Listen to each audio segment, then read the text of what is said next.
is a presentation of Sertoba Media and Comey Media Incorporated.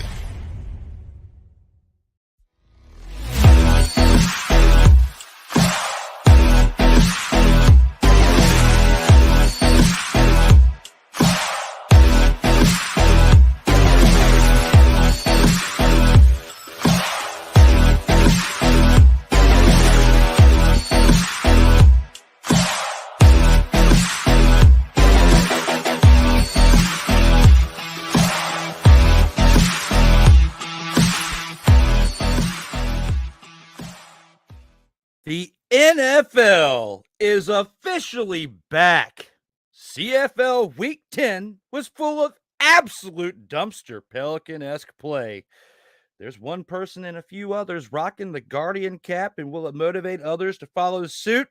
And the Kansas City Chiefs get absolutely screwed by the new kickoff rules. All that and more on this edition of Total Football Talk.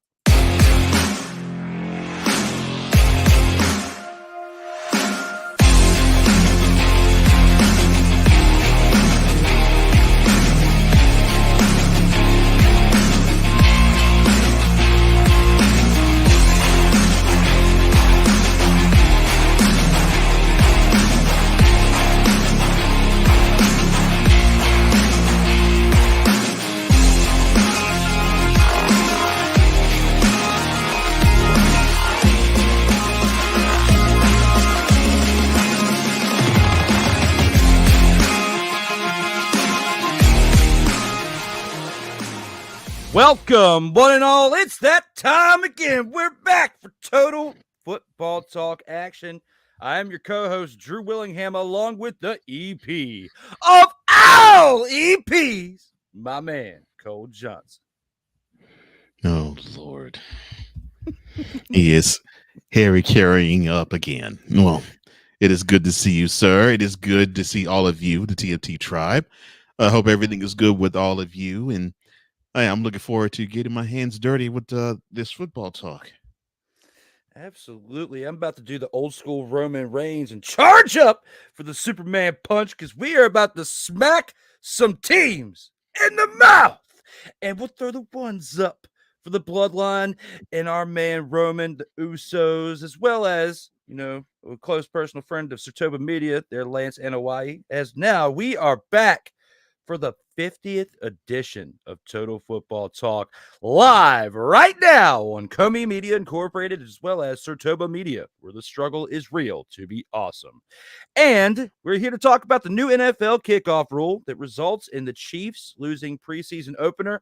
We've got also much more with CFL Week 10's recap. We've got the Week 11 preview and much more. We even got a special segment for our man Kyle Nash today, who I nicknamed the architect of the Bing last week on the In or Out Sports Debate. Go check that out. Episode 118 is available. Episode 119 is tonight at 9:05 p.m. Eastern Time. And a little bit of a spoiler alert, this is the very last episode on Monday nights going forward. And I had to get that off my chest because it's a little bit tough to acknowledge that. But right here and now, for the 50th edition of Total Football Talk, we are here. Let's go ahead and get it rocking and rolling with the opening drive. All right, let's go. We got trips, right? At 42, 989. On two. Ready? Ready. And here with the opening drive, Cole, you know, you and I talked about it in the green room before we got started about how tough it was to watch this Week 10 and CFL action, just because when you look at the four games that were played, it was kind of tough to pick who the actual game of the week was going to be. Okay. There was definitely an upset, and we're going to get to that here shortly. A team that has back-to-back wins that we didn't expect to have back-to-back wins, but I'm looking forward to talking about them. But when it comes to our first game that we will cover, let's go to Friday, August 9th, and talk about the Calgary Stampeders traveling to Toronto to take on the Argonauts. You know, Argonauts win this game 39-25, and they really needed this win after losing to the Stampeders the week prior. I mean, this is the back-to-back weeks they played each other. Toronto needed this game to basically get back above 500, and they did that in this win here. They're now 5-4, winning 39-25. Backup quarterback Nick Arbuckle leads the game with leads the team with 181 passing yards, a touchdown, an interception, has a whopping 3 carries on the ground for 4 yards. Kadeem Carey, probably the highlight of this team right here. Again, 13 carries for 89 yards and a touchdown, along with 2 receptions for 22 yards. Mekhi Polk, 4 receptions for 50 yards and a touchdown, along with DeVaris Daniels, 3 receptions for 31 yards. Another highlight for this team was punt returner Janarian Grant, 4 returns, 103 yards with a punt return touchdown, helped get this team over the hump with an additional score on the day. The Argonauts defense, 3 sacks, an interception by Deshaun Amos, 2nd consecutive week with an interception, 3rd on the year for him. Jake Meyer of the Stampeders, 373 passing yards, a touchdown and an interception. The Stampeders running backs, between 3 different running backs, put up 79 yards on 16 attempts and 2 touchdowns. Decent team effort between the 3 running backs. However, their running game wasn't strong enough to get them over the hump as they lost by 2 scores. Reggie Beggleton, 8 receptions, 104 yards. Cameron Eccles-Luper, 1 reception, 10 yards and a touchdown. The Stampeders defense, 1 sack and an interception by Demario Houston, who also has consecutive games with an interception like on the other side for the Argonauts with Deshaun Amos. When you look at these stats right here, Cole, when you think about how this game went, what are your overall thoughts on what you saw in all 4 quarters of this game? Well, I would probably say that it looks like this one, you had sort of to tip your cap a little bit to the Argonauts defense and the Argonauts special teams. I mean, the offense did okay. Look, shout out to the running game actually being pretty good, but not wow. The passing game not being wow. And the reason why I'm saying okay, I mean, a touchdown in the pick in the air, and only a touchdown on the ground. So yeah, I definitely had to tip my cap a little bit to the defense, getting 3 sacks and the special teams. And I think that's where it is for me. Stampeders, yeah, they wow. I mean, I don't know what to make of this team. I think they don't know if they want to be physical. They don't know if they want to throw it all over the yard. I don't think they know what they want to do. But what I do know is their indecision on what their team is costing them games.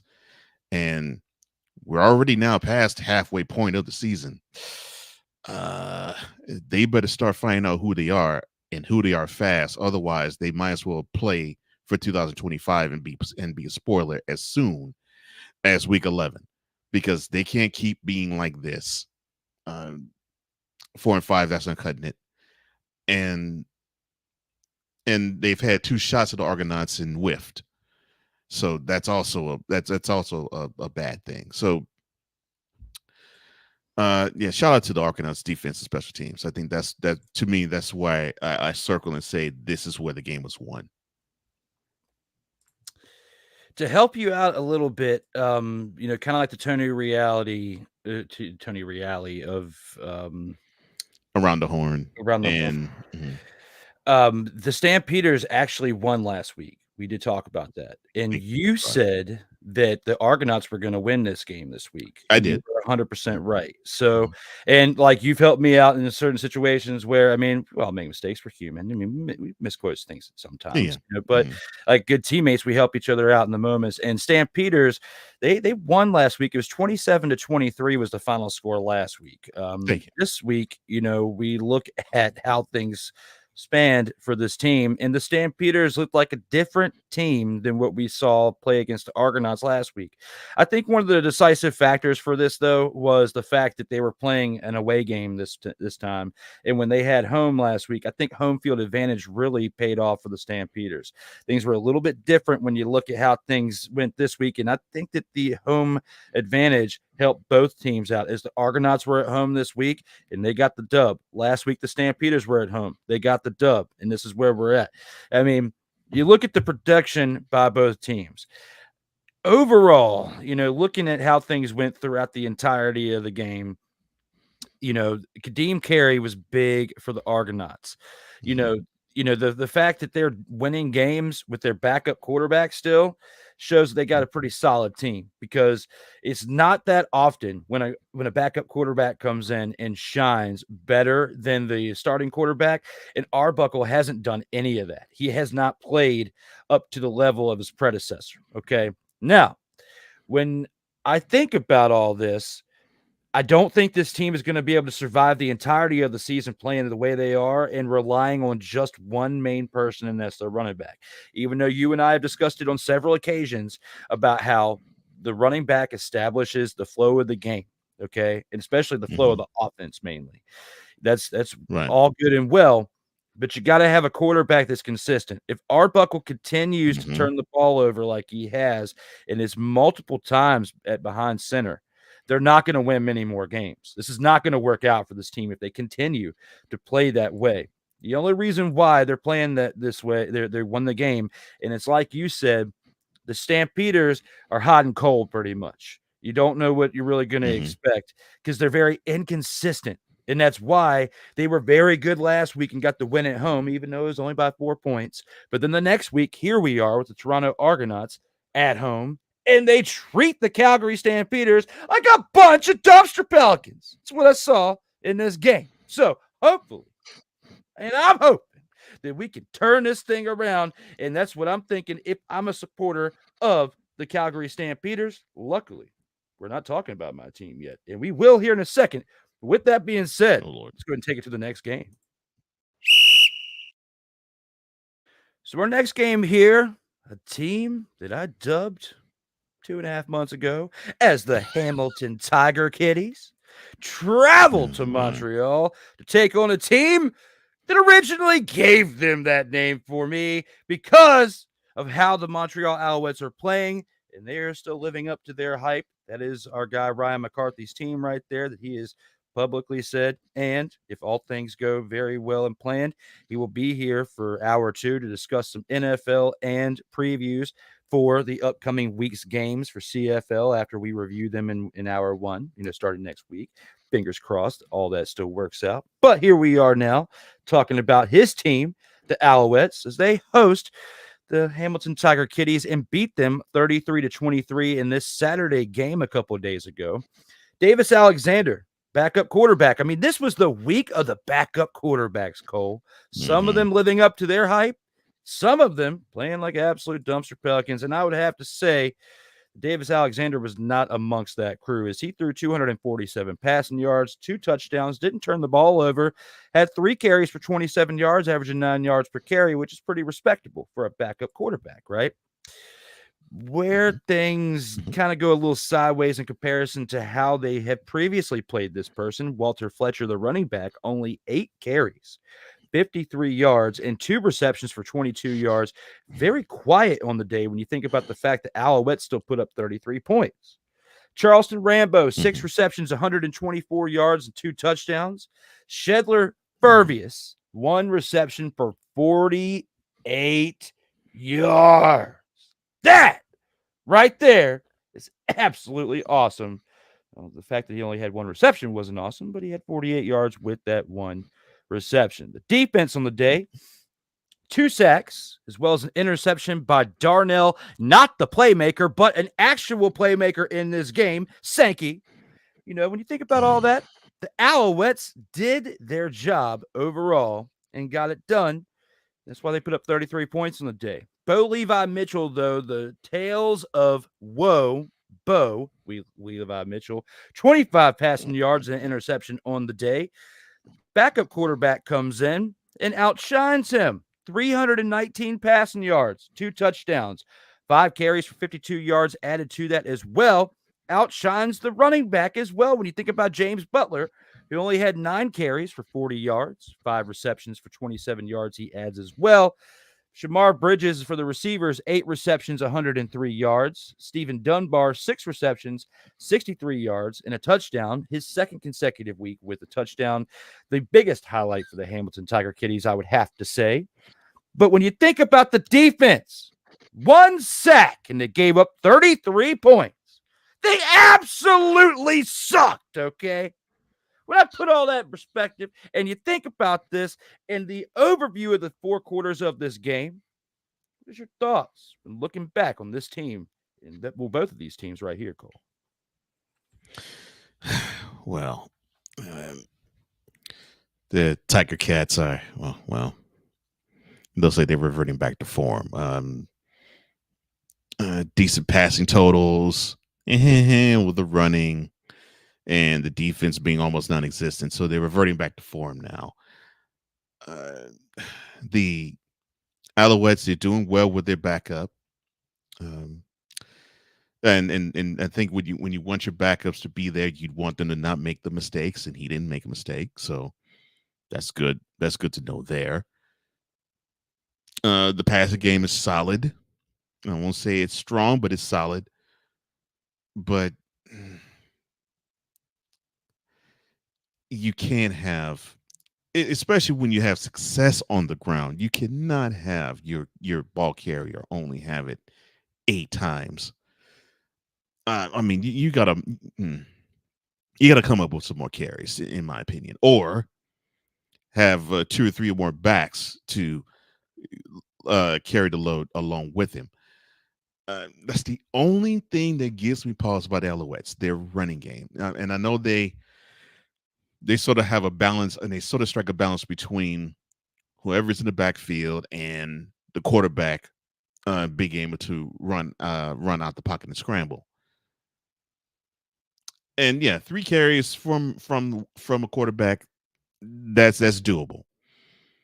But I would like to see more in the running game from the Alouettes. Otherwise, I would say this was just about, not quite, but almost a pretty good performance. But poor Bo Levi. Wow. You know, like the big tail of woe. So I started calling it the big tail of Bo. That's just how it is when we look at this situation right here. It's dismal, very dismal to watch. I mean, we were talking about the Elkamos. We were talking about the Winnipeg Blue Bombers and about how, I was going off on them and giving them a hard time at the beginning of the season, and deservingly so. I mean, but these teams that I just mentioned are now turning it around a little bit, or at least in comparison to the Hamilton Tiger Cats recently, they are. Looking at this right here, I mean, if you're a fan of this team, I mean, I wouldn't be surprised if we start seeing some riots out here in these streets of Hamilton. And the riot mainly being the fact that they need to change the name. This is kind of like when you think about the Washington team in the NFL. Oh, Lord. Formerly known as the Redskins. We could talk about that another time. Right here and now. Does their name affect the way they're playing? No. But it might affect their morale, because when you think about you're playing the team in the Alouettes, okay? You're proud to play for a team, that used to be a former American team, Baltimore. Ryan's talked to us about it on several occasions. You think about that. And you're playing against a team known as the Tiger Cats, and you're a player on that team. And you're suiting up, and you see Tiger Cats on that jersey. Are you excited to play for that team? No, you're probably not. And why? Because they suck. So you have 2 things, a bad name and a sucky team. Oh, no. So the morale is going to be bad. You're not going to produce. You're not going to be able to drop dimes out there on that field or even in these streams if you have a terrible name. So when you think about all that, which I've thought long and hard about this, that's why I gave them the name Tiger Kitties. Good Lord. This team needs to fix it all from top to bottom. And I think they really need to start at quarterback because look at what Powell did. Look at his production, not only in the air, but on the ground. He was a positive spark to this team. The reason why I just said all of what I just said is that could be part of the mentality of old Bo Levi Mitchell. You're older. You don't have what you used to have when you used to play for championship caliber teams because you have championships in the CFL. We've discussed that. You're now playing for a terrible team overall. That's what's in your mind. You get behind center and you're thinking that way. The production's not going to be consistent for one, and you're not going to have positive numbers. Taylor Powell, much younger, doesn't have much to lose, has a lot more to gain. And he proved that in this game. He didn't have to go out there and ball out like he did, but he did because he wanted to. He didn't care what the name of the team was. He didn't care that, 10 other people around him absolutely maybe, consistently suck. But they consistently sucked because of who the quarterback was. Sometimes when you make a change at your leader, you have positive results. And that's what happened in this game, I feel like. So putting all that in perspective, now what are your thoughts based on what I just said?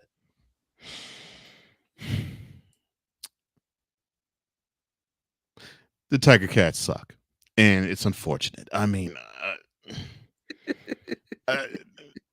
you could put it on the name. You can hang on to the name. I'm sorry. Look, they could be Blue Magic. They could be they could be the Dominators. They could be Demolition. No matter what you name this team. Let me see if I could put it in ways that it's understandable.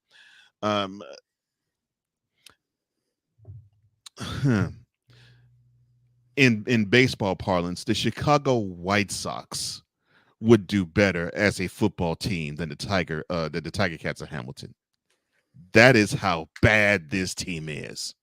And it's unfortunate. They need a spark. And then when they get one with a W, they revert back to just taking more and more of let me see if I can think of the letter. I can't think of this letter real fast. Oh, yeah. They keep taking more and more of these.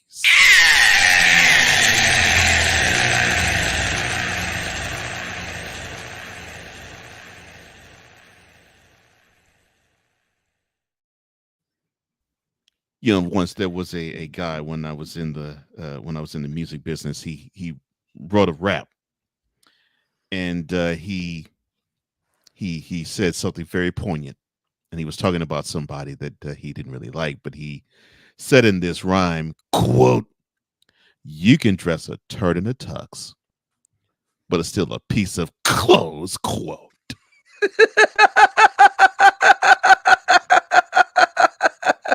That was beautifully played, Cole Johnson. I loved it. I absolutely loved it. You can't dress clothes.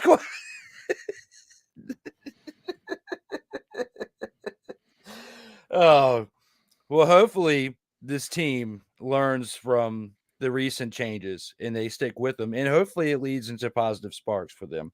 There's still a good amount of the season left. It's not looking promising for them, of course, as far as a postseason, berth in this season. But it's the same point. You got to build towards a future. And Bo Levi is closer towards retiring than he is towards leading a team to another championship. So it's sad to say that. And, based on his production in the past, I don't even really truly want to acknowledge that because I appreciate what he's done, for this league and for the Alouettes and stuff previously. But looking at this right here and now, it's a tough situation to be part of. But speaking about, comments and things, we have to get to our TFT tribe out here, and Sick Diggy's in the house saying, "We're here, we're live, and the shenanigans are about to run wild." Absolutely. Yes, they are. Thank you. You got two gentlemen, quick fingers, myself and Cole, just like he showed with the close quote. I'm still tripping over that. That was absolutely beautiful. The way he put it in there, I'll say expletive. He said close quote. They both work out just fine. Thank you. Mickey Delaney's in the house says, What's up, "Let's Nick? go." What's up, Sick? What's up, Nick? It's good to see you both. It crew. I love you guys. Appreciate you guys being out here in these streams with us today. And the Playmaker is here too. Playmaker. Says my man Sensei Drew. Thank you Cole for your Olympic coverage with me. Now football takes over the sports world. Yeah, no problem, man. It's a pleasure. It was a pleasure to be there with you. And again, thank you for giving me on the morning shift with a whole lot of sports updates and sports headlines. Appreciate it. Yeah, I hope someday I can get to a more a better schedule to where I can tune into that consistently. It's tough. You already know the situation, and my Sotoba medians know it as well. But here we are with our people out here in these streams, and even Ike is here. Says, yo, Ike, what's up, fellas? Everything is good, Ike. I hope everything's good with you, man. Thank you, Ike, for tuning in. We appreciate you, as well as Dante Hill, my man. He's an Eagles fan. Yeah. Besides him being an Eagles fan, he is still my man within the division, and I appreciate you being here, there, brother.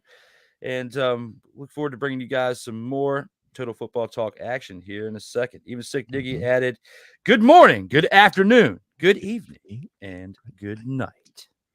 Good evening to you, Sick.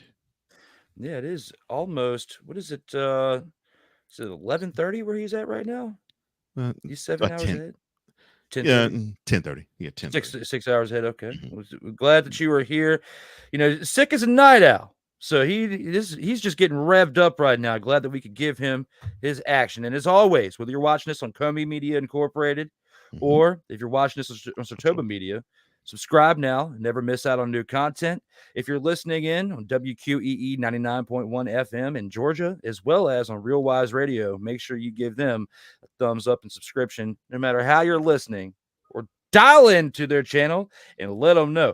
Let them know how much you appreciate them and what you're listening to right now. With that being said, we have to take this into our next game. Right here for game number 3. Let's go to Sunday. And this game, overall, I think we can agree is...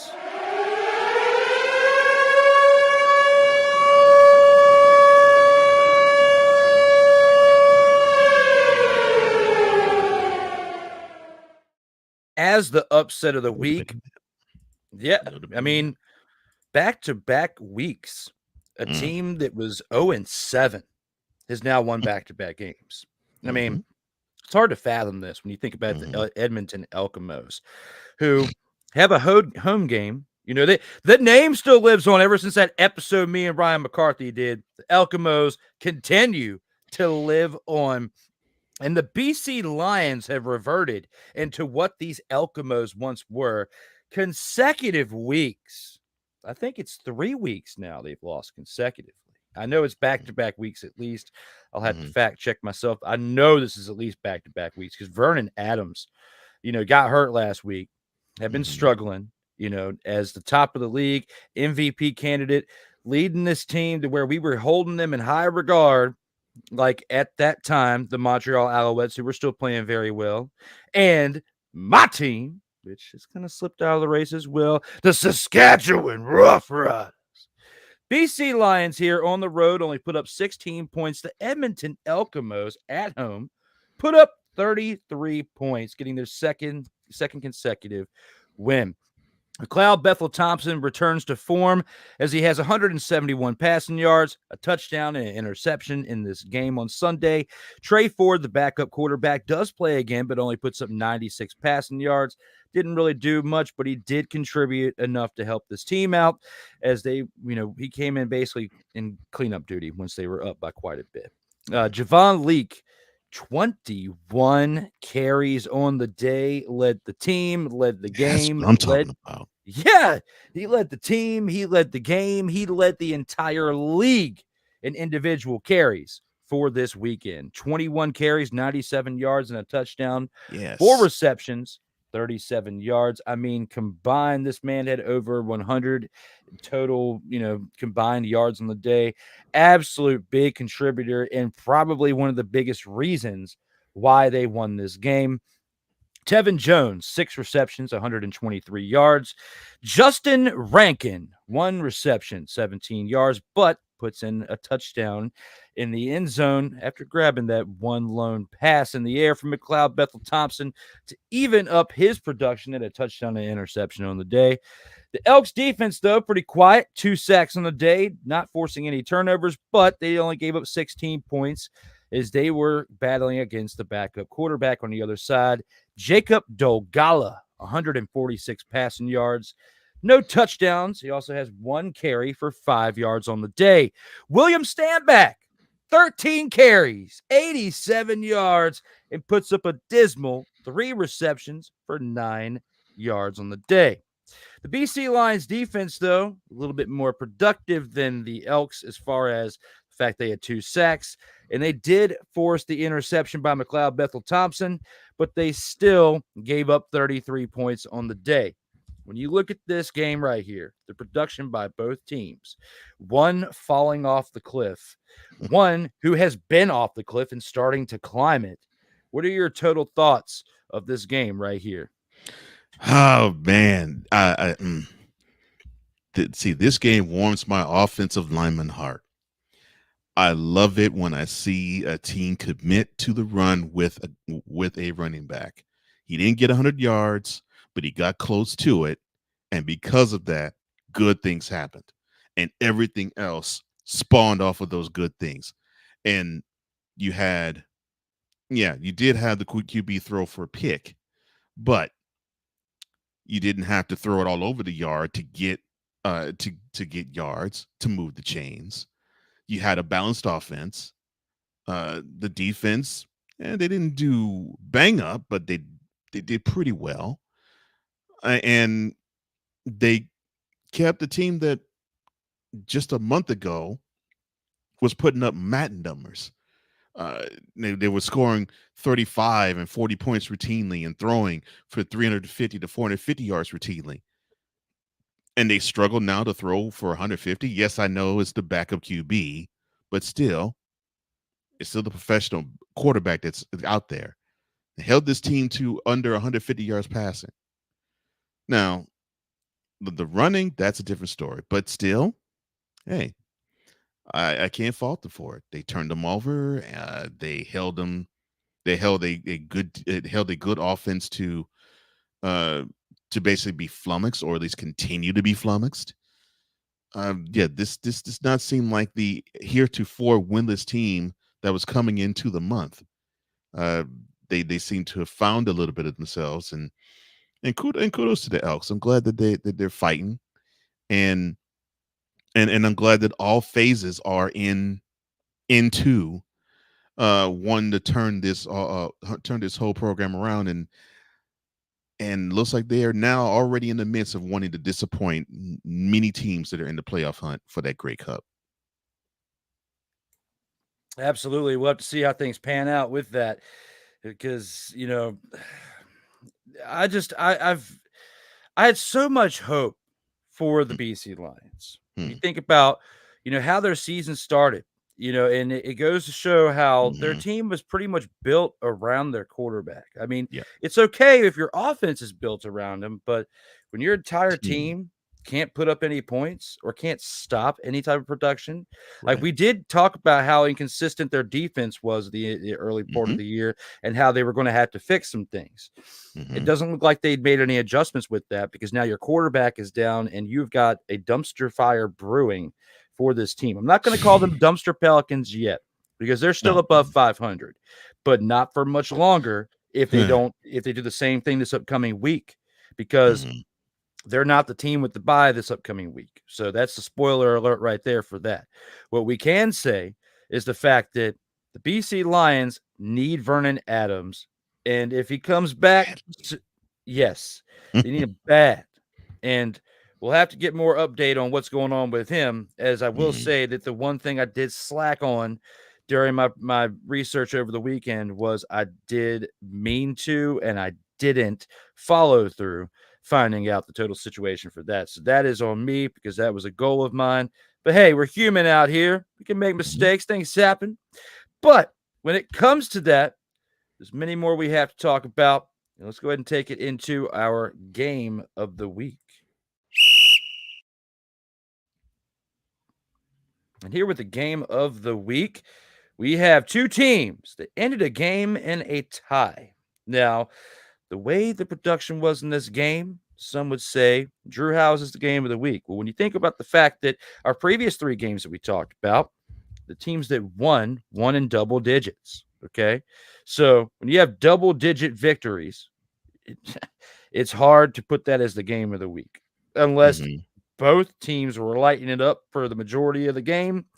And in the fourth quarter, there was a little bit of a drop off by one of those two teams. Now, when I put that in perspective and I think about this situation right here, you got two teams that were, the Redblacks and the Saskatchewan Roughriders, who are both pretty respectable teams this year. They've been playing pretty decent overall. They've got above 500 records, and they showed that in this game right here. As on Thursday, it was the first game of the week. Backup quarterbacks are facing each other. Both teams are led by backup quarterbacks. It's Dustin Crum, 211 passing yards and an interception on the day. However, he has 9 carries for 72 yards and a touchdown on the ground that kind of balanced it out a little bit for him. It didn't cost them the game here. Dominique Rhymes, 5 receptions, 72 yards. Jalen Acklin, 7 receptions, 54 yards. Now, I'm not really going to talk too much about what their running back core did because they were absolutely terrible. And Dustin Crum, the backup quarterback, actually led the team in production on the ground. So that's the reason why on your side there, Cole, you're not seeing anything because they were absolutely terrible. And that's probably what cost them from getting a win instead of this tie. The Redblacks defense was what kept them in this game, was the fact that they had 1 sack. That's dismal, but they had 3 interceptions, one by Elijah McGee, the other by Alonzo Adai, and then the last one by Jovan Santos Knox, who sounds like he should be the chip guy at your local restaurant. Shea Patterson, backup quarterback for the Saskatchewan Roughriders, puts up 299 passing yards, as well as 2 touchdowns and 3 interceptions on the day.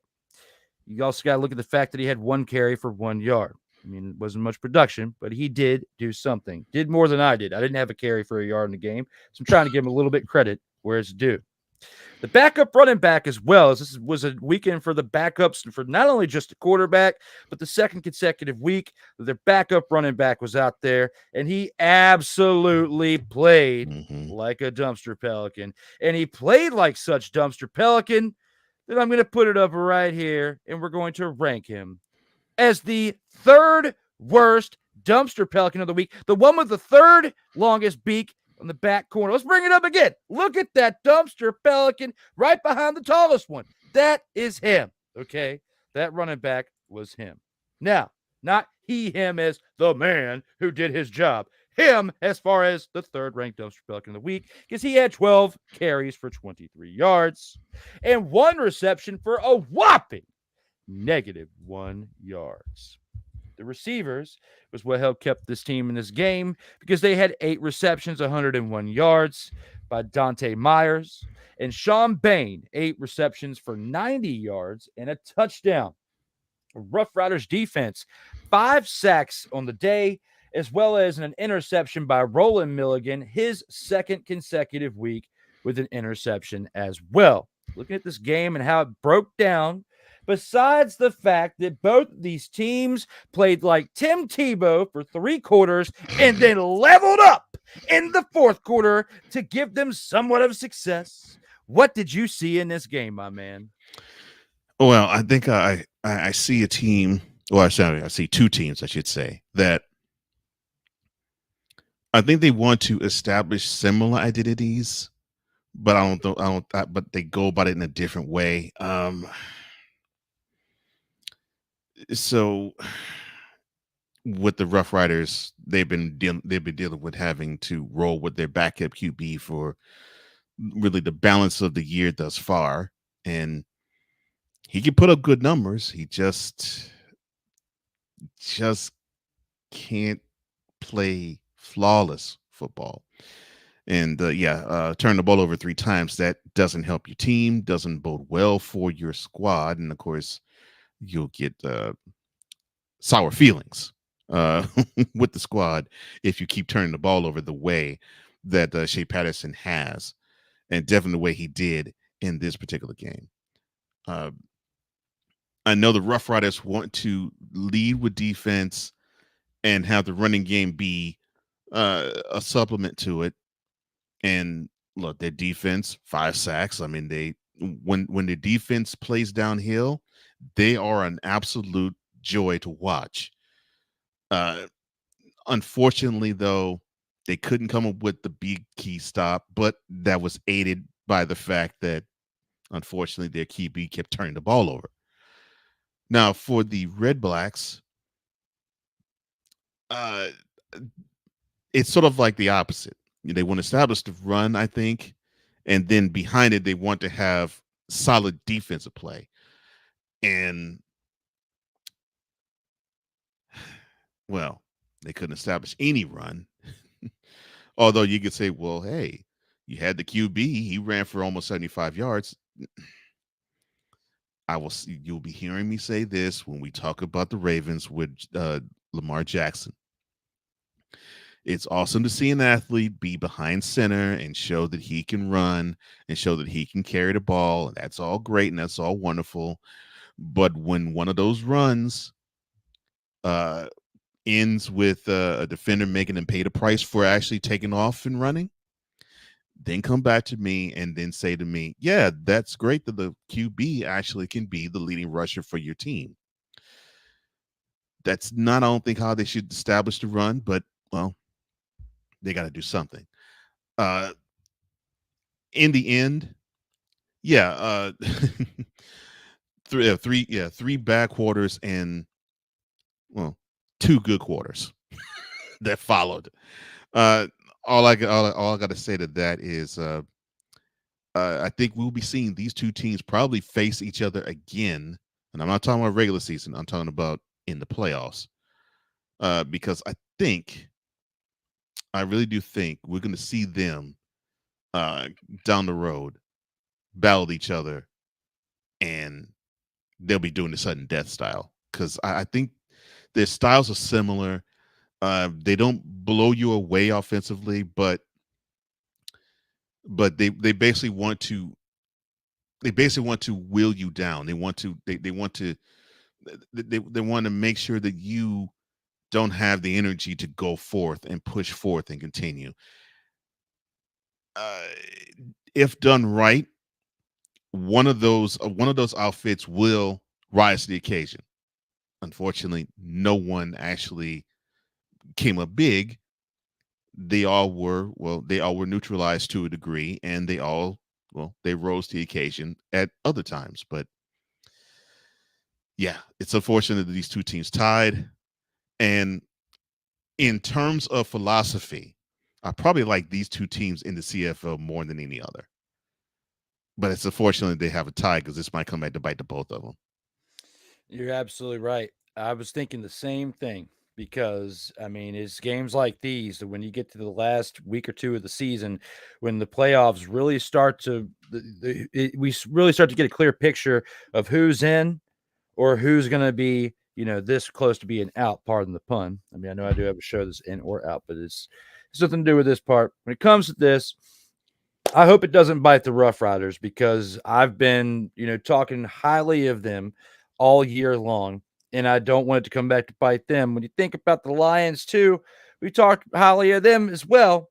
Mm-hmm. And now, here we are with the Redblacks, and we've been talking highly about them. They had just can't come off of a bye week. They were rested. Okay. The Redblacks should have been the one who had the most production in this game. When you think about the fact the Saskatchewan Roughriders have only had 1 bye, and the Redblacks have now had 2. So putting it all in perspective, we'll have to see how things pan out for these teams moving forward. Before we do go forward, we have a couple questions. Well, actually, one for me. Says, question for Drew. What? What do you mean, what? Do you want me to bring this up for that? What? Because that's what I feel like when I see this is just clicking the button. What? You said what? What? I'm saying what? What? The shenanigans begin because you know. You like that? You like that? Because when you say question for Drew, what? We might as well click this button. This has been yet another beating a dead horse presentation. My goodness. And I knew that was if coming. anybody is going to get sensitive today, then you might want to mute this before I say what I'm about to say in response to this one. Question for Drew. How much stock do you put into preseason? Well, question for Playmaker. Where in the past 45 minutes have we discussed the preseason? Are you even listening? Because when I comment on your show, because when it comes to our brothers in broadcasting, because this comment, and I don't put the comments in our radio broadcasts. So what I'm going to say here, and being very real as I always am, I do my best to support my brothers out here and comment and watch, even if it's after it's live. But not everybody else does the same. So hopefully you're paying attention, because Who's giving them the business? just gave you the business, and I need you to tighten up, because we haven't talked about preseason yet. But we can get back to this question once we actually are talking about preseason. Now, back to the regularly scheduled program, as we have to get to one of my favorite parts of the week, but it doesn't happen until after our first commercial break. When we come back from our first commercial break, we have the Gridiron Scoop, we have the Snowflake of the Week, we have the Grand Champ of the Week, and we have the featured attractions. All that and more after our first commercial break. All right, let's go. We got trips, right? At 42, 989 on 2. Ready? Hey!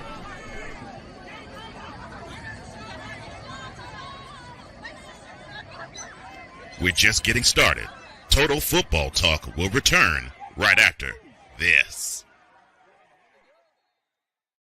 Whether it's news, the largest egg producer finds bird flu in chickens at a Texas plant, weather, devastating tornadoes rip through the heart of the United States, inspiration, a breast cancer survivor completed the journey of chemotherapy and now begins a future one of matrimony or sports. Michael Jordan is shown on a photo with Diddy. LeBron James has a video extolling the virtues of a Diddy party. This has been yet another beating a dead horse presentation. We got you covered. BS3 Network, in association with Comey Media Incorporated, proudly present The Morning Shift with Cole Johnson. Live every weekday at 8 a.m. Eastern, 7 a.m. Central.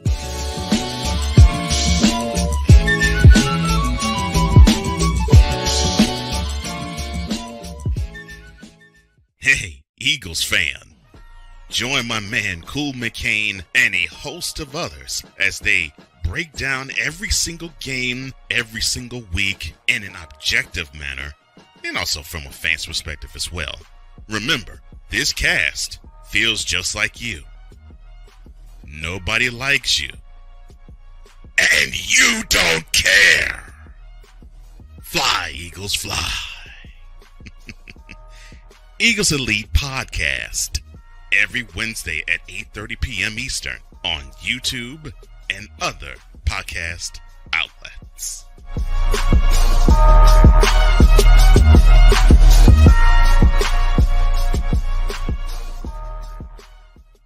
Everything Boston. I love you morons. You kids from the block, New Edition. Dear whatever the law firm is. Sincerely, the U.S. Supreme Court. Ben Affleck, Matt Damon. Go yourself again, Jason Whitlock.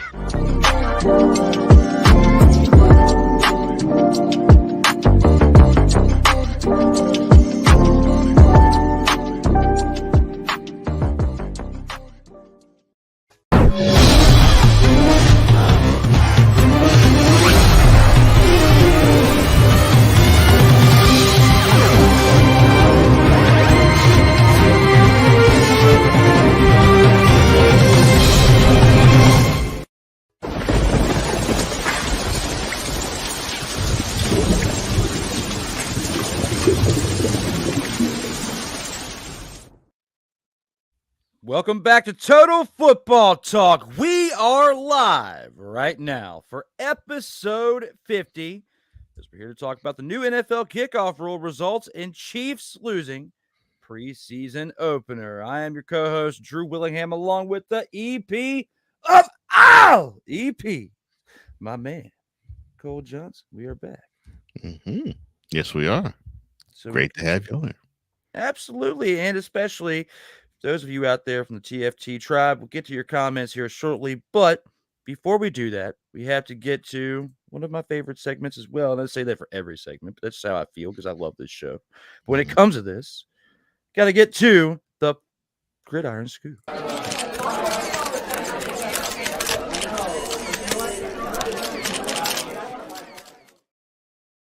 And here's one of my topics that I put in here about one of our boys from the Brothers in Broadcasting. I have to talk about Kyle Nash.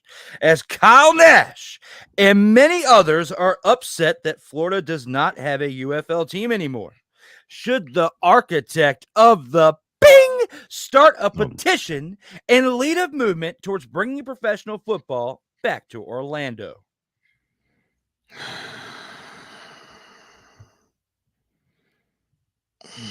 Goodness gracious. You should know your role and shut your mouth. Oh yeah? Well, I mean, that's exactly what he would tell you. I mean, that same figure, the man who now calls himself the final boss, would probably say to our beloved Kyle Nash, he should know his role and shut his mouth. I mean, how profitable is it going? How forward do you think the action will get with the league that they've been trying to swim uphill the last couple of years? And they've been swimming uphill first as the XFL for 1 year, and then this past year as the UFL for 1 year. So they can't even think about expansion right now. They have to think about survival, and they have to build, and they have to subsist.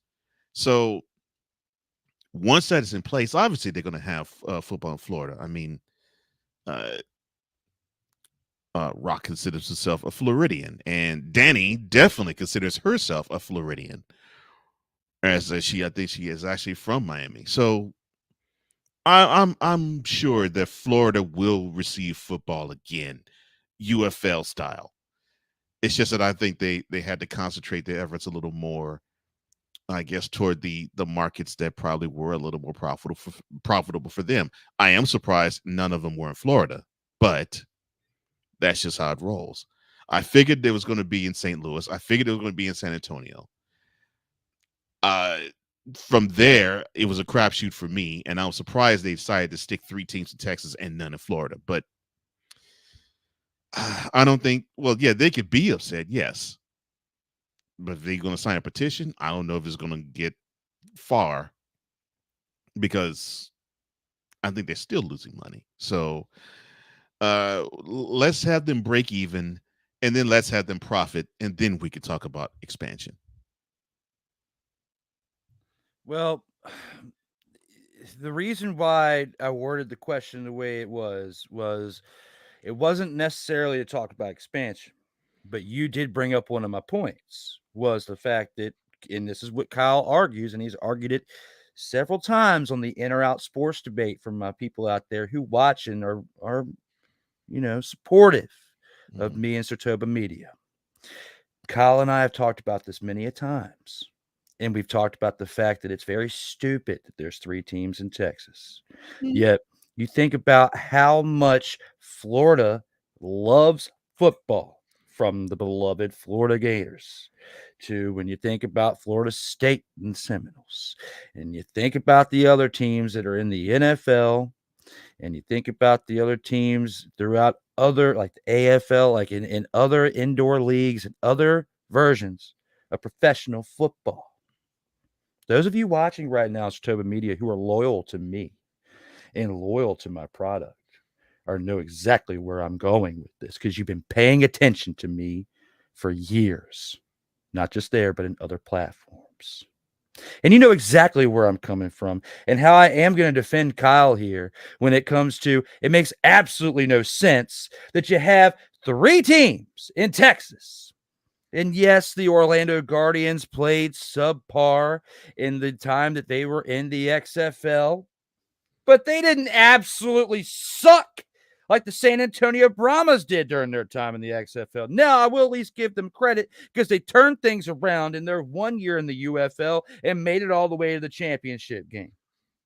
But you got 2 other teams that, with the flip of the coin, you could say don't deserve to be in the UFL. And that's my point. So, those of you out there in the chat, those of you watching this live, and those of you who are loyal enough to watch it when it's not live because it doesn't fit within your schedule when it's live, but you are loyal enough to the brand and to me to watch what we're doing out here because you're entertained by it. You know exactly where we're coming from. Drop a comment in here, whether it's live or it's not live, and continue to be supportive out here in these streams. Now, when we get back to the gridiron scoop, let's look at the Guardian caps have arrived, and Jonathan Taylor is among few wearing them. Do you believe he will motivate others to follow suit?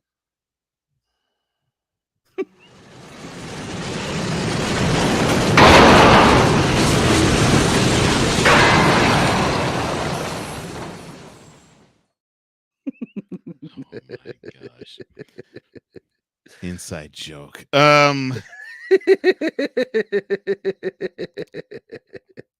Do I believe what you have to go Michael Jackson with this? Oh, Is it a bad Lord. impression? No, that was good, but it was just funny.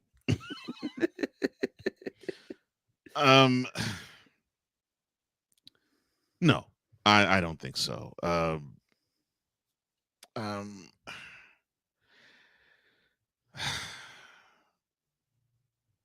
I think you may have like the new guard start to wear them, and I think you probably see some who wear them in the regular season, but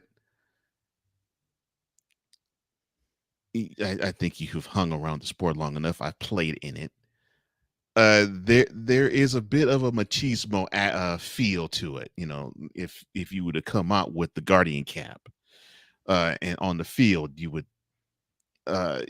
sort of would be considered soft. Although I think it would be wise, personally, considering that you have to protect your head, and this supposedly is the next level. That if you're going to be on the field, and you'll have an extra protection with your helmet, so you have the Guardian cap over it. That might aid and that might help, but I'm not quite sure that it's going to catch on this year. You'll see some. You'll see some wear it, but we've seen it now in preseason. I don't think I have seen too many on the field wear it. So I don't know if it's catching on yet. It probably will as time goes on, but no, I don't think they'll follow suit right away. That's a good call. You know, I was thinking the same thing. You know, I do think it's wise for people who take the biggest impacts. You know, people like Mhm. the running backs, Yeah. wide receivers receivers. who take probably the most defenseless shots because, you know, of course, they're gearing up to receive the ball like a wide receiver Mhm. or the running back just running full speed. I mean, we don't have anybody running with full force like Bo Jackson did when, you know, Brian Bosworth tried to stop him on the goal line. Okay. Like everybody back then, I was, you know, in Huggies. Okay. I don't remember it, but the highlights that I've seen over the years, I still, to this day, there's been others who've come close. You know, you think about, you know, young LaDainian Tomlinson, Adrian Peterson, still not running with the force of Bo Jackson. Okay. If you're running with that kind of force and that speed and you're that strong, you need some extra protection on your helmet. If you've got somebody on the other side who's as physical as like Nick Bosa with the speed coming at you, you kind of need that protection. I'm not going to say that it makes them more pacified, or anything. That's a nice way I could put it. I think that, based on the way the rules are in today's game, you have less there's less likely for you to sustain as big impact injuries as you would have had 30 years ago. Doesn't mean that it's not going to happen, because mistakes happen. Somebody will get flagged, but just because somebody gets flagged or suspended for a game doesn't take away the fact that hit still happened. Right. So if you're the running back, Jonathan Taylor, or others who've had histories of head injuries, or you want to prevent the case from actually happening at all, I myself am not going to put you, on a list of being pacified, or I could say other things, but being pacified, because the game already is enough. Mm-hmm. However, if Yo King wore a helmet like this in his game, then we would have jokes for days on him.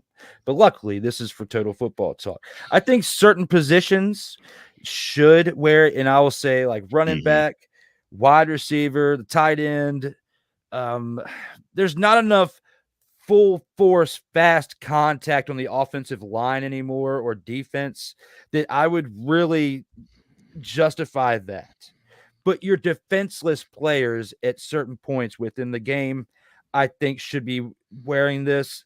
And I think over time, it's going to get mandated. Like, it's going to be, at that point, they're all going to have to wear it. So either some of you start doing the right thing now, or in the case where, the one person ruins it for everybody, that could be a similar comparison to here if certain people at other positions that really take these types of impacts don't follow suit. So good on Jonathan Taylor.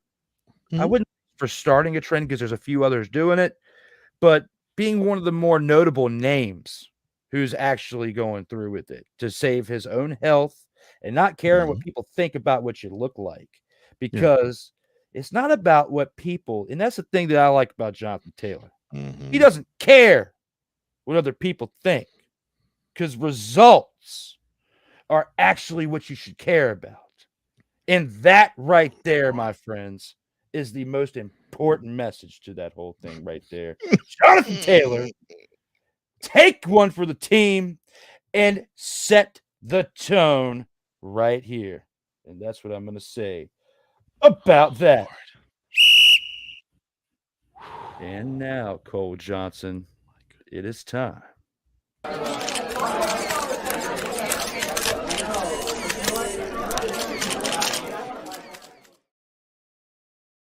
Total Football Talk.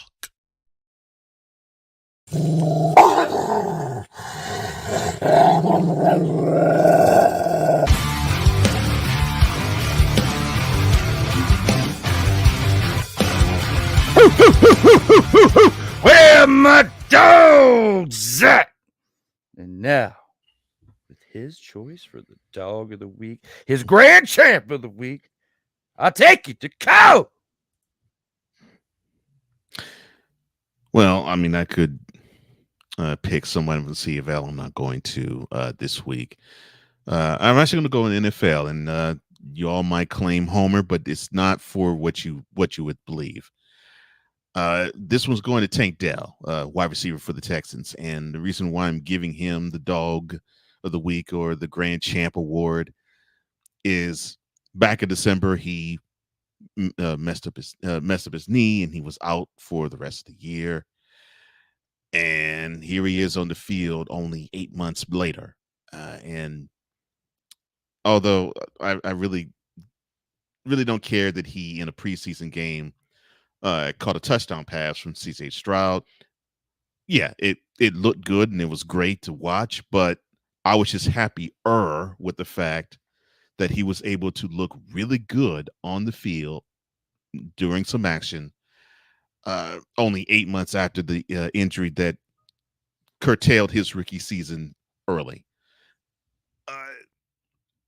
And the reason why I'm giving him this award is it's tough enough to play football throughout the season and you don't suffer in a season-ending injury.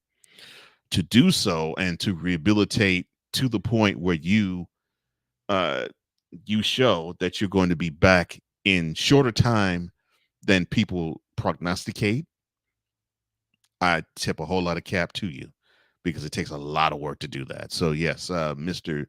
Dell, welcome back.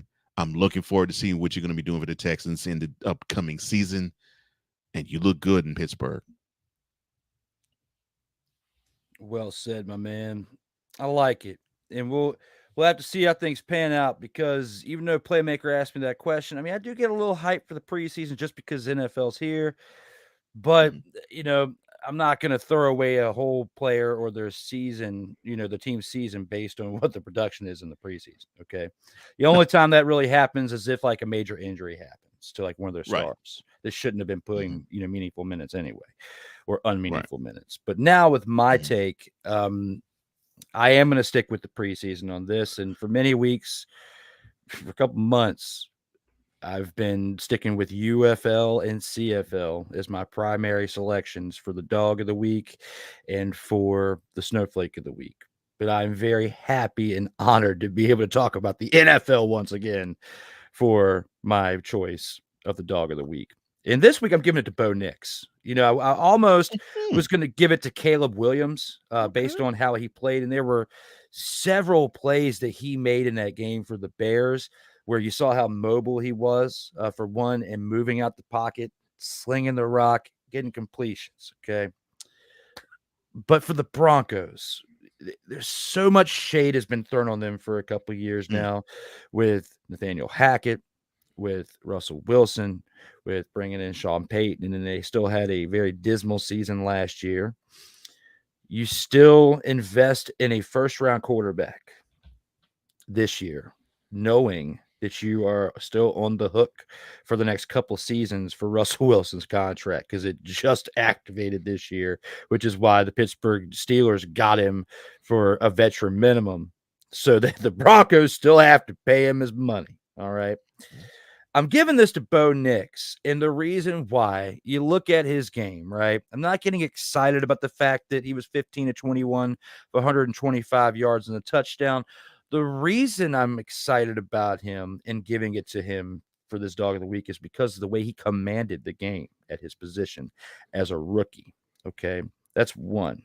When you think about all of the shade around that team, the coach, the decisions that have been made for multiple years, there's been many rookies, whether quarterbacks, running backs, wide receivers, who have been brought into similar situations where the team has been an absolute abysmal sight for sore eyes. Okay. There's been something that's been tough to watch. And he came in this game. Now, let alone when you think about the fact they played the Indianapolis Colts, who may be taking a step back this year. But again, it's preseason. We can't get so excited. But if what I saw from Bo Nix, his style of leadership, what he brought to this game, is a reflection of what we could potentially see in 2024. If you're a fan of the Broncos, you got to be excited. Okay. Still have some salary cap issues to deal with when it comes to Russell Wilson and some other moves they made over the past couple of years, affecting them for the next 2 to 3 years. Okay. It's just, it is what it is. But if you got a talent in Bo Nix here that can be your quarterback for the next 10 to 15 years, and you keep him upright and you don't let him get hurt, there is a potential future in this team for turning it around at some point. This could be the beginning of a legitimate 5-year plan coming into fruition. Not saying the end of that 5-year plan is a Super Bowl, but at least have a team that's consistently making the playoffs starting by the end of year 5 for the next 10 years after that, and continuing to build on a foundation that they need to build on and make something out of nothing. Because right now they don't have much except for a head coach that does have a Super Bowl, but he was led by one of that generation of football's great quarterbacks in Drew Brees, okay, who would have had more Super Bowls if he wasn't playing in the same era as Tom Brady and Peyton Manning. But Bo Nix, I'm not putting in that same category. What I'm saying is they don't have much to offer. and you have a quarterback who's a rookie coming in here, standing tall and making plays. And I'm giving him his praise now because if he falls off the cliff next week and for the rest of the year, I'm not going to have the opportunity to put him on this type of pedestal. But based on what he did this past weekend in comparison to the other rookies around the league and the other players who were starters who didn't have much action, I have to give it to him. And I'm not going to be a homer and completely give it to the team that I pull for because that would just be wrong when I already had them in our main topic for last week. So I felt like it was the right thing to do by going with Bo Nix this week. What a novel concept. The Broncos actually bringing up a quarterback they draft. Yeah. That hasn't happened in a long time. Even Elway is not considered that because they didn't draft him. Facts. Because they traded for him in the draft. He wasn't drafted to them, but Right. yeah, what was the quarterback of the 70s who had I can't remember his name, but I could see him playing right now that they had. Was it John Brody? Or was that another team? I can't remember if John Brody played for the Broncos. But I know Craig Morton did. Craig Morton's the name. Was he drafted by the Broncos? Because I've got a feeling that he wasn't. I don't think he was. Yeah, I think he was drafted by the Cowboys, so I'll check. Yeah, he did. He was drafted by the Cowboys in 1965, then went to the Giants for 2 seasons. Yeah, so that's very interesting. The Broncos have yet to draft a quarterback who'd been successful. And the last one that I remember that had so much hype, besides Jay Cutler, was Brian Greasy. Being the successor to John Elway. So, yeah. Hopefully this starts a trend with Bo Nix because he's got a cool name. But at the same time, we'll have to see. Only time will tell. But after one preseason game, in the fact that I wanted to stick within the realm of the NFL for my pick, I felt like it was the best pick for this episode. Good. So, and I'm a Bo Nix fan. I mean, he did well in Oregon. I want to see if he can have that translate to how it is going to be in the NFL, because with the Broncos, he's going to get his opportunity. Absolutely. We'll have to see how things go out here. And let's go ahead and take it to the comments section real quick. And before we go to our last commercial break, and Vicola is here. Good afternoon to the TFT tribe and the masters behind Total Football Talk. Let's get on the gridiron and start the drive off right. All right, Victor. Good to see you, man. Good to see you. And it's always great to see you, Vicola. I second what Cole said, but I also have to add, this message was brought to you by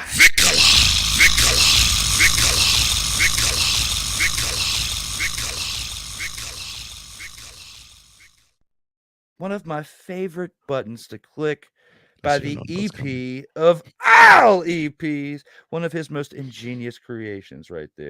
And every time I have the opportunity to click that button, it just gives me this great feeling in my soul, and I love it. So thank you, Vicola, for dropping in and dropping dimes out here in these streams. As he also adds, first off, I bow to the big game hunter of dumpster pelicans worldwide, Sensei Drew Willingham, and the EP of all EP, Cole Johnson. Oh, man, he's hyped. All right. Well, again, thank you for coming on, Victor. Appreciate you, man. It warrants another one to continue the hype.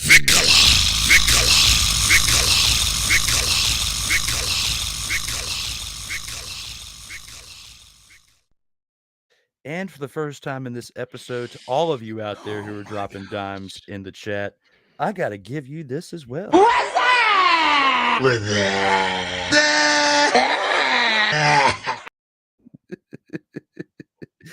Shout out to all of you dropping the dimes in the comments, as well as Vicola out here. So And Ike says, D. Willie doesn't play games. And I said, thanks, Ike, to him because, no, we're dropping dimes out here in these streams.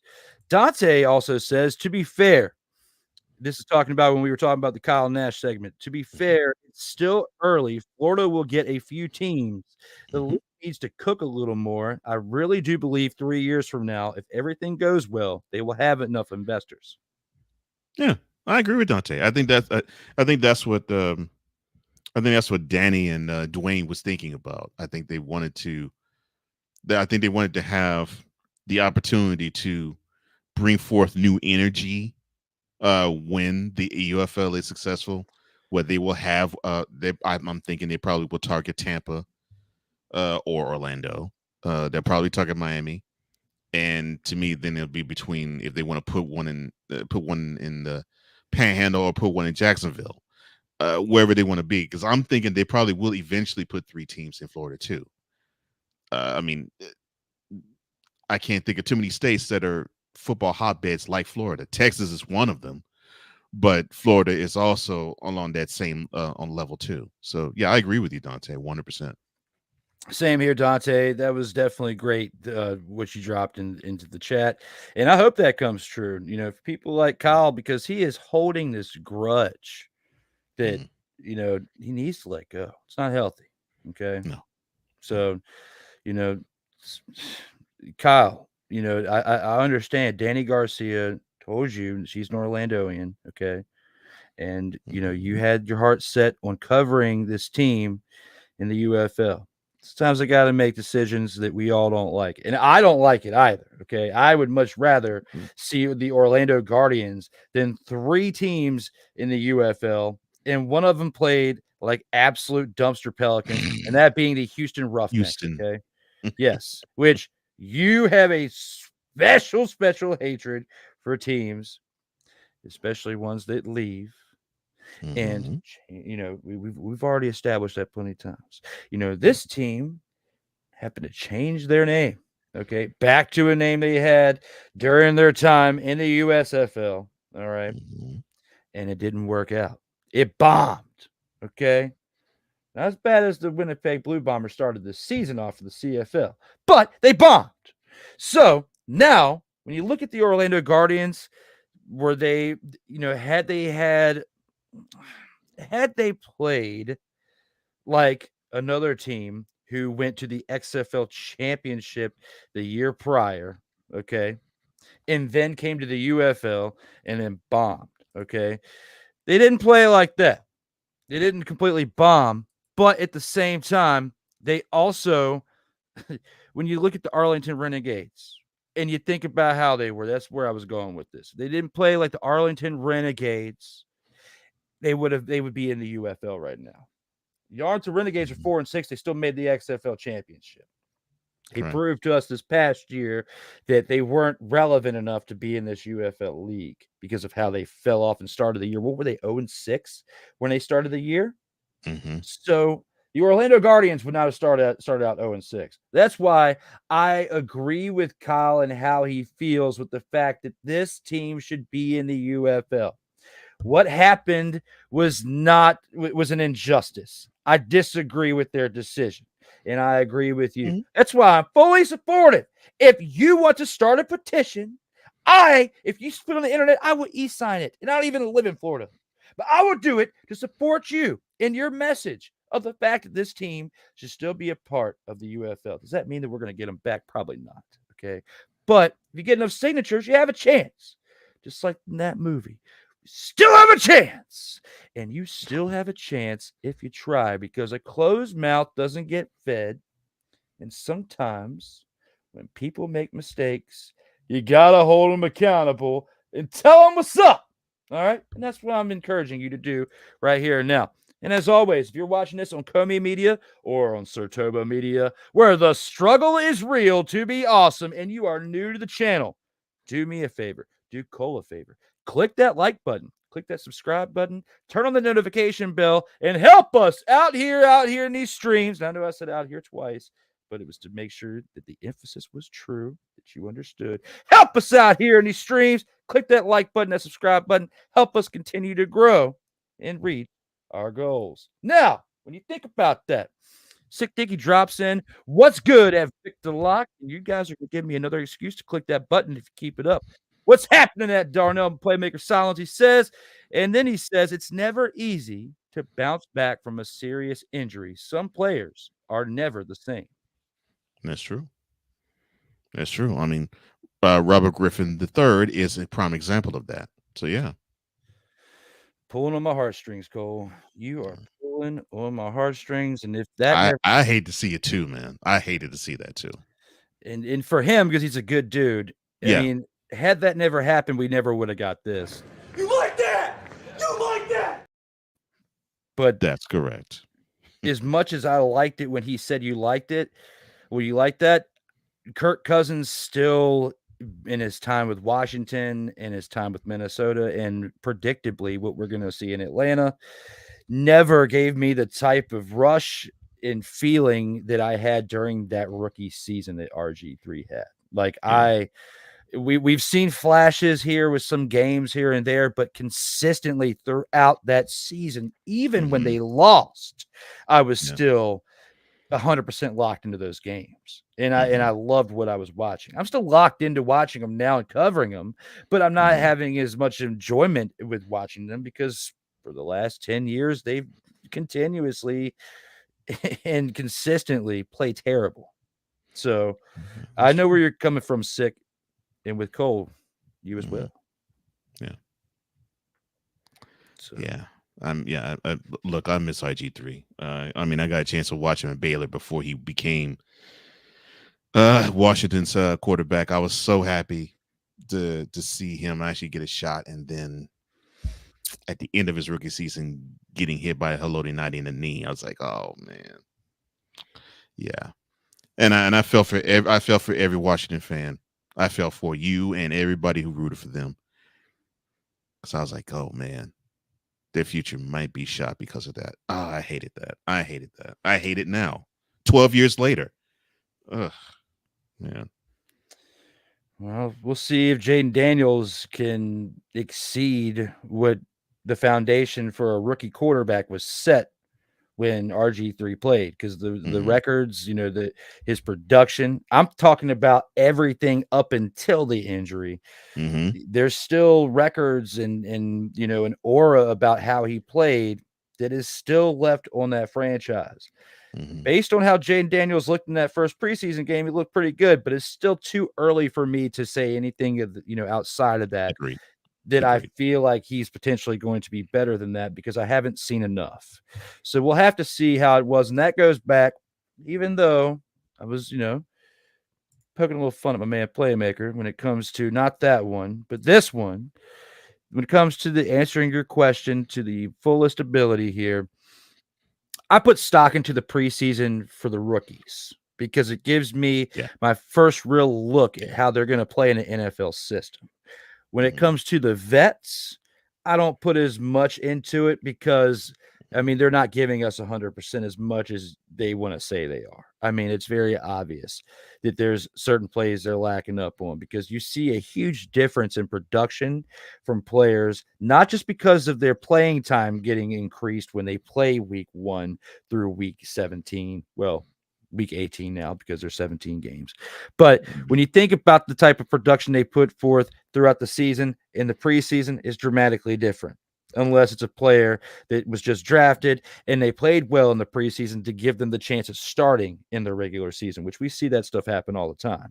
I get invested in the rookies playing because the ones who usually play to that level that I just spoke of, we see play in the regular season. So I get invested in those rookies because if their production or lack thereof and how it determines their fate for their first year. So I will at least answer that when it comes to that question.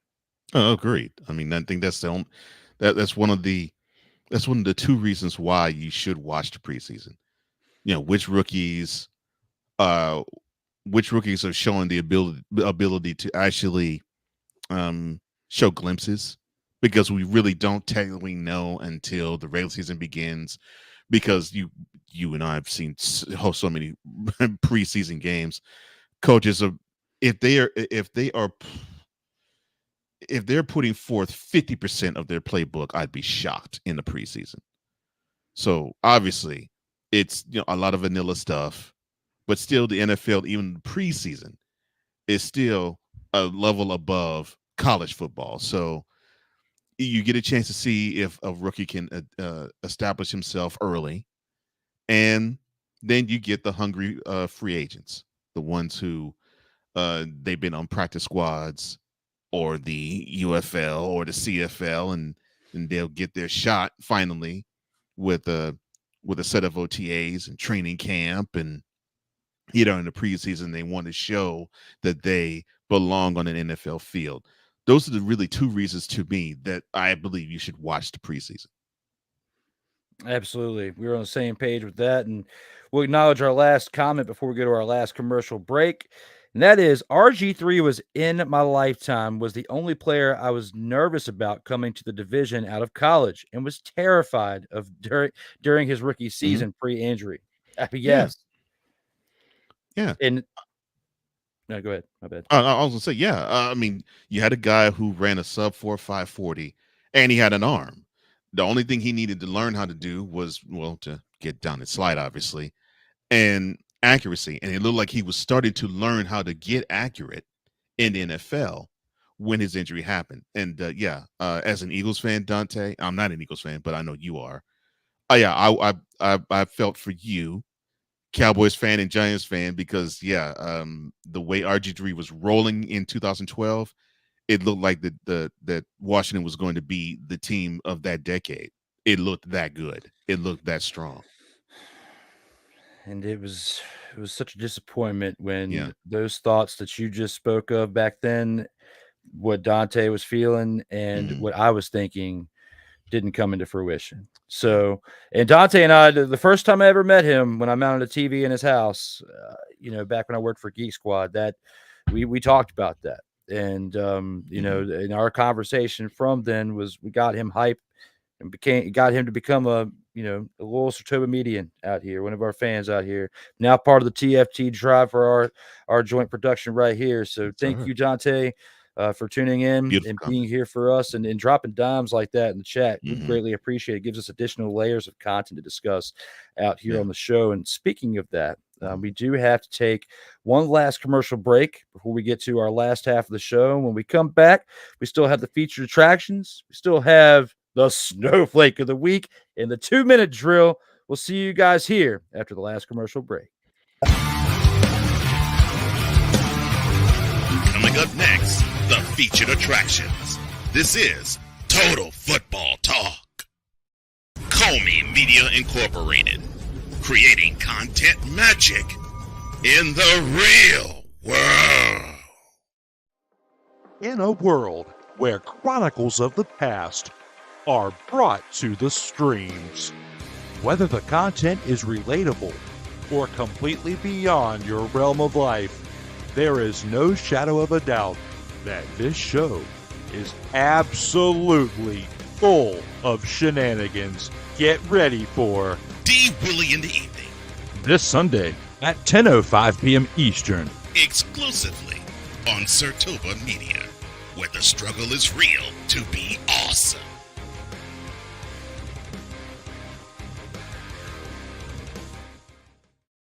Hey, ladies and gentlemen. Hey, look. Hey, stop playing games. Y'all already know. Go ahead and toss him some Willie Bucks. Ain't nobody playing around.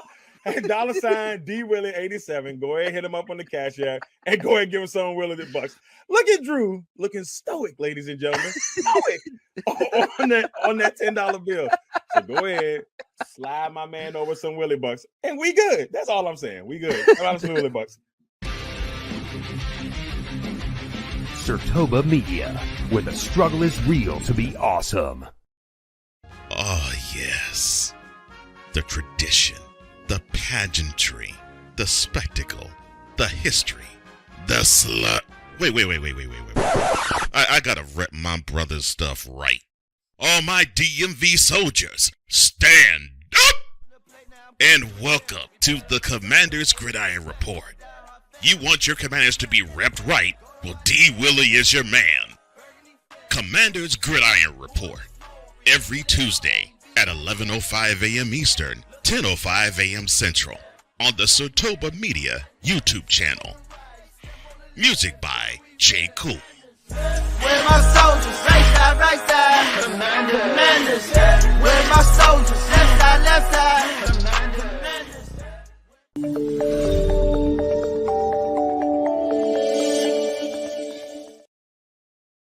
Ladies and gentlemen, we are back for episode 50 of Total Football Talk. We are live right now. As we're just going to discuss the new NFL Kickoff rule results in Chiefs losing preseason opener.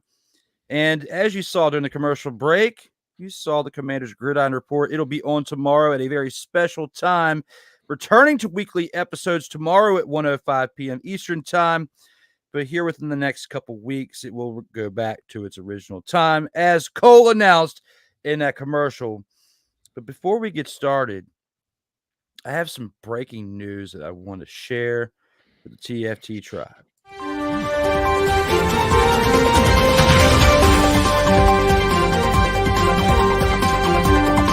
Oh, yeah! You gotta love it! Oh, no. When you fight for the right of good things. I just got a message during the commercial break. It literally popped up, and I stepped up and walked away and jumped in the air in excitement.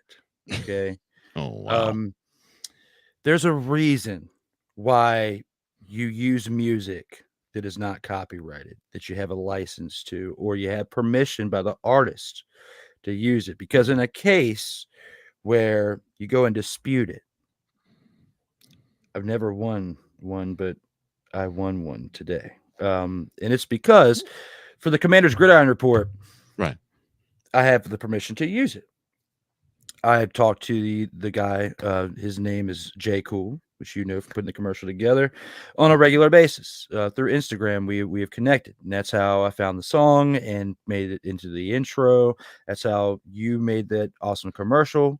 And with us being on the show together and getting that message pop up literally right during the commercial break, I felt like it was the best time to tell you that moving forward, as Sotoba Media is monetized and we're starting to make a few bucks here and there now, it's now a revenue shared show. So every time somebody watches the Commander's Gridiron Report, the revenue gets shared between the two of us. So that's how you work together out here in these streams. That's how Total Football Talk can be at some point when we get our music and stuff and things for commercial honed together. But we'll talk about that more later. Right now, we're here for Total Football Talk, and because it's a football-related discussion, I wanted to share that with you guys. And it wouldn't be possible for those who are loyal and watch the content on a regular basis and support me, support Cole, who works with me, Kyle, and the new person who's about to start here in the upcoming weeks. So things are brewing. You stay strong and not let things affect you and beat you down, and you keep working and staying tough towards your ultimate goals. Whether you have to be a certain way or not, the good things come to those of us who are true and continue to remain passionate about what we do out here in these streams. Now, with that being said, let's take it to the featured attractions.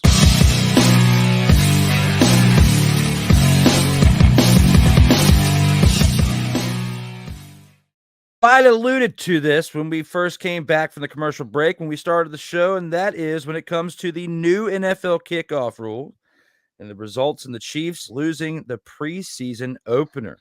Do you believe this will be the decisive factor in the league tweaking the rule there, Cole?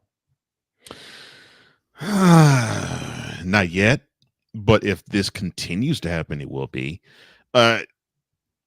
Obviously, when things are new, you want to iron out all the kinks, and obviously, I believe the refs and the teams have probably been told by the NFL that they're going to use the preseason to iron out said kinks. And of course, then we'll be rolling live in 3.5 weeks. So patience will definitely have to be a virtue here. Obviously, referees don't really have a handle on it as much. Same thing with the players. It's new, but credit to all of them. I mean, you could have more of these incidents, but I personally think there's other things that will tweak the rule, and we'll get a tweak. I don't think we'll get one this year. I think we'll probably get one in the offseason leading into next year. As we discussed last week, and I'm fully with you on that. As much as I would like them to change it during the season, just because like the things that we talked about are now coming to fruition. Like we saw it with the reigning champion Chiefs blundering and having the issue that they had in this game, which gave the Jaguars a win on a safety. So looking at how things are now, it's not going to go well this season. I don't think when it comes to the kickoffs. I mean, I get the reason why they wanted to do it. They want to get more activity, keep things more interesting within the kickoff realm, and make special teams more exciting than what it actually is. Okay, I get that because we only get really excitement between offense and defense in this league. So there's been other innovations through the XFL in the past that the NFL has adopted, and then there's been innovations that the NFL has come up with as a combination of whether it's the XFL, CFL, or other leagues trying different things to incorporate it into the NFL to try to get people a little more eager to watch these games. Well, the only difference with this is this continuance of this could cause people to turn off the game or cause attendance to drop because they it's not what they thought it was going to be. So could that be potentially a case moving forward? We'll have to see. I'm not 100% sure at this moment. It's only been 1 week. All right.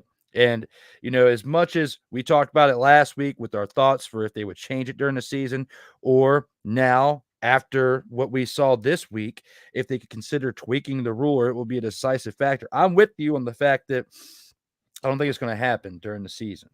Based on what we talked about last week, what your thoughts were just now, and how I've been feeling about it. However, one of the first things that happens this offseason when they have the chance, this rule's getting changed because no matter if it doesn't happen anymore this season, the fact that it happened to the reigning champion Chiefs, who are back-to-back Super Bowl champions, and they looked like a team that was subpar to that when that play happened, yet they played pretty solid throughout the entirety of the game until that moment. And it was all based on the effect of the new kickoff rule. So I'm with you. But at the same time, I'm going to say they got to drop the hammer as soon as they get the chance this upcoming offseason because that's what they need when it comes to this rule. I don't see it getting any better or teams getting more acclimated with the adjustments they need to make with it. I just think they're going to continue to have miscues throughout this season with it. Well, I definitely can't argue that point. In fact, I agree with you. I think we'll see more miscues, and I think we'll see more blunders. And I 100% agree with you too. The fact this blunder happened, and the reigning two-time defending world champs were the recipient of the safety being called against them. Yeah, I see a change happening, but it will probably come down the pike March, early April, whenever they decide to have their competition committee meetings in the winter or early spring.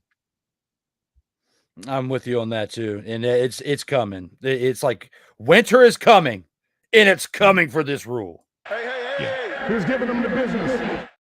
We're getting closer to our version of winter is coming with the snowflake of the week when we pass through this upcoming topic. And this topic that we have here for our final one for the featured attractions is looking ahead to the 2024 NFL season and thinking of the rookies who debuted last week. Who are your top 3 that will make an impact during year 1?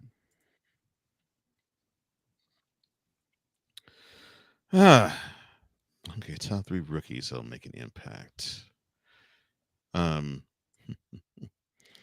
If I really wanted to get the Cowboys goat, I'd say Stetson Bennett, but I won't.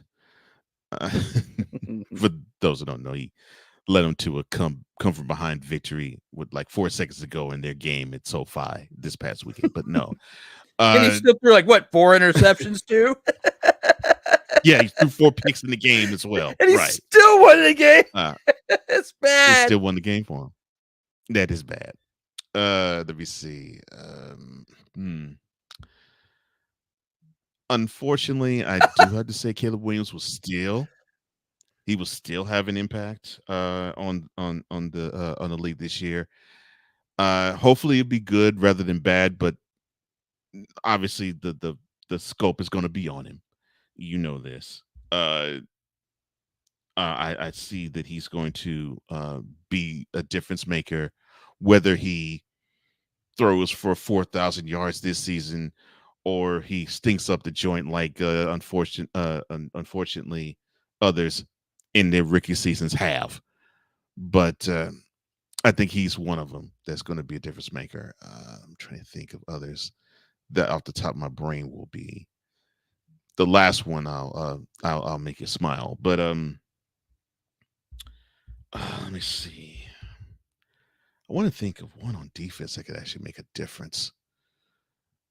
That's one. But yeah, Caleb Williams for sure. I think it's going to make a difference, negative or positive. Because he's been so ballyhooed and talked about all winter and all spring long. Yeah, focus will be on the Bears in a way that I think they would not like, but it's there. I'm trying to think of a good defensive pick that I think will make a difference. Let me see. What's a good one? No, not Latu. I don't think he'll make a difference. Dallas Turner, maybe. Jared First, Rams are praying.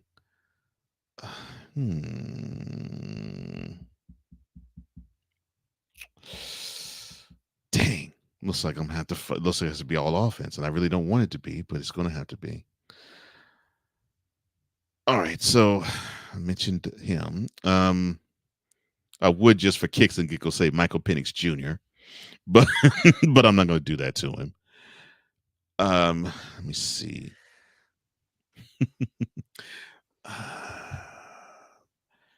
I probably will lean Brock Bowers. I think he will make a difference on the Raiders somehow. The way their offense has been structured, Darren Waller was their number one receiver as a tight end for years before they traded him away. I think Bowers in the same vein could probably have the same type of success. And the other person that I think will actually have a difference, and yes, I did leave a couple for you to just scoop up, but you might be upset with me in what I'm choosing. But I think Jaden Daniels will be that difference maker for the Commanders. I really believe that. I think he will. I think that he will show a lot of promise this year.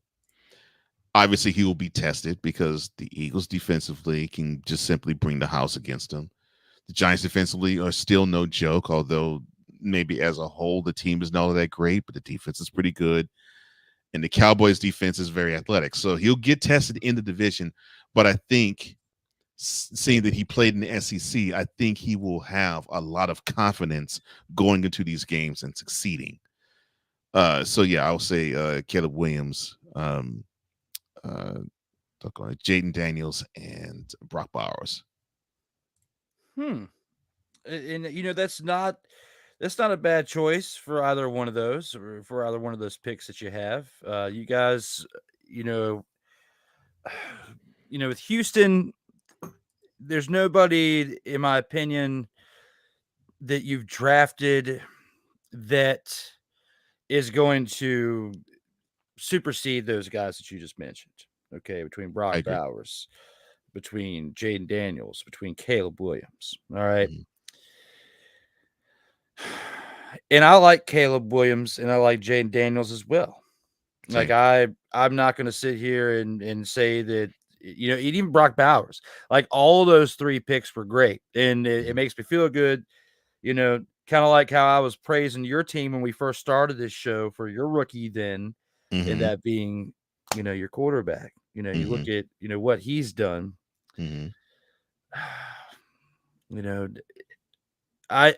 Stroud is definitely going to have a good year this year.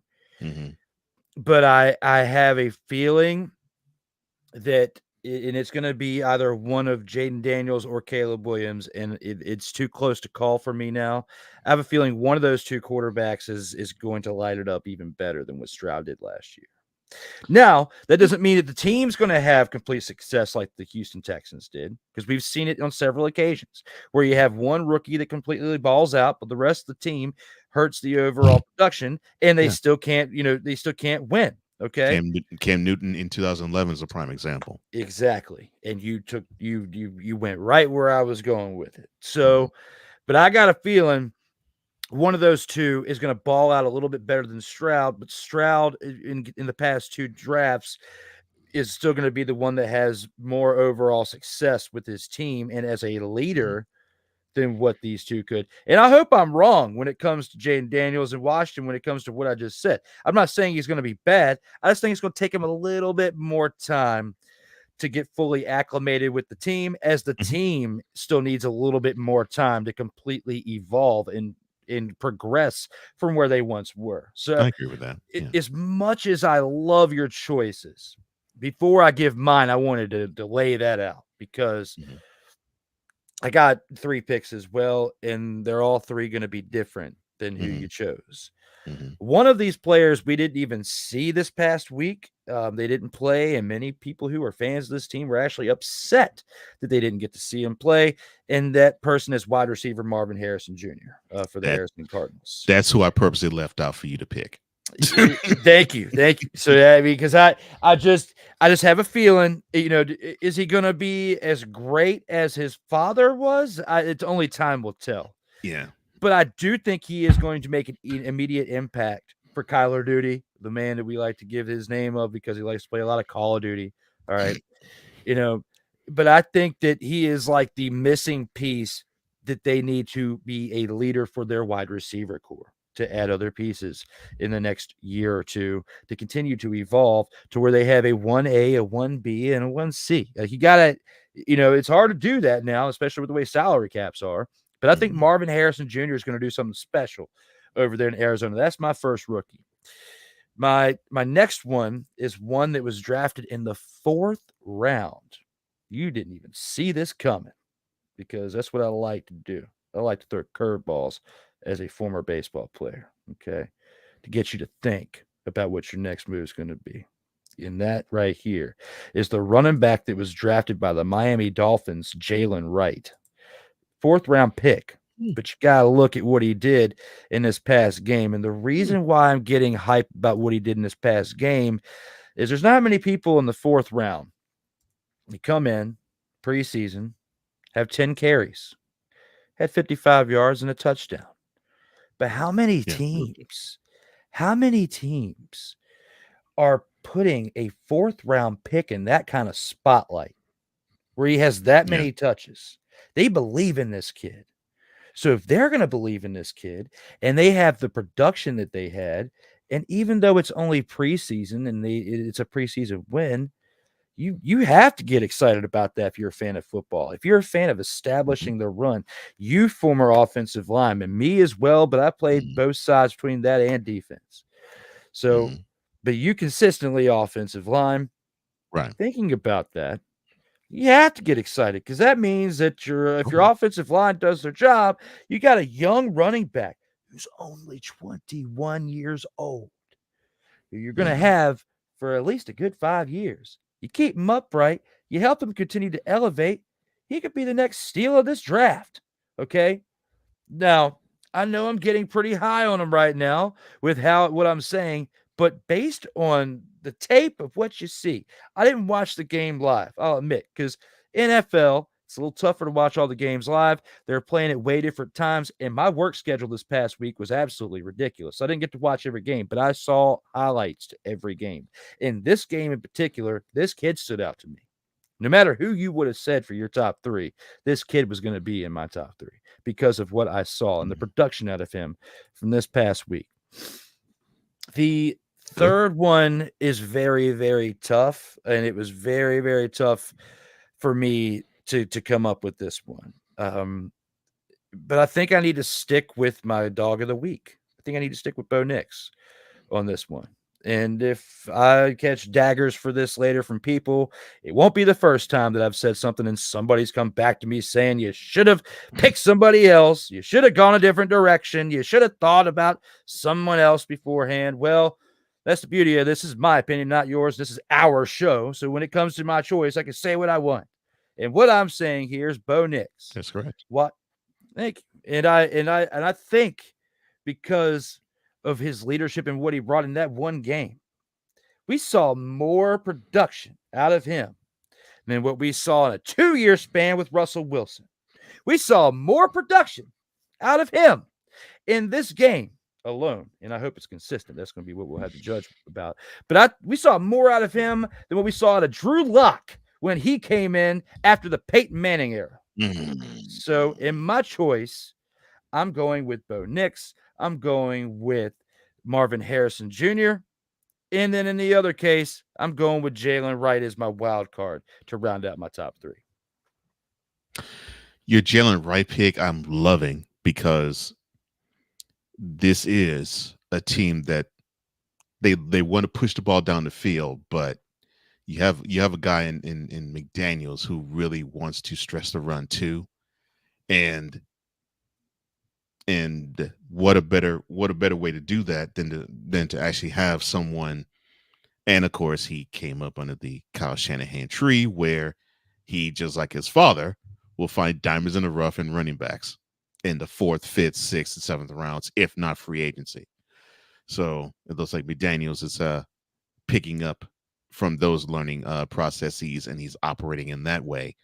Yeah, I love all 3 of yours too. And I knew Marvin Harrison Jr. had to be selected, and he definitely is going to be someone that we focus on, obviously. And Bo Nix, I do want to see if a rookie QB in Denver can flourish, and if so, then we probably can actually say, I guess, Sean Payton can be a quarterback whisperer. Otherwise, he basically is a Drew Brees hanger-oner. Riding those coattails. Absolutely possible. And we both had some great choices. We're both loving each other's picks, and I look forward to seeing how this goes. But before we go to our next segment, we have to acknowledge a few comments here. And Dante says, I don't know. Do you really think the NFL wants the Chiefs to three-peat? I don't think so. I think they want Baltimore or San Fran.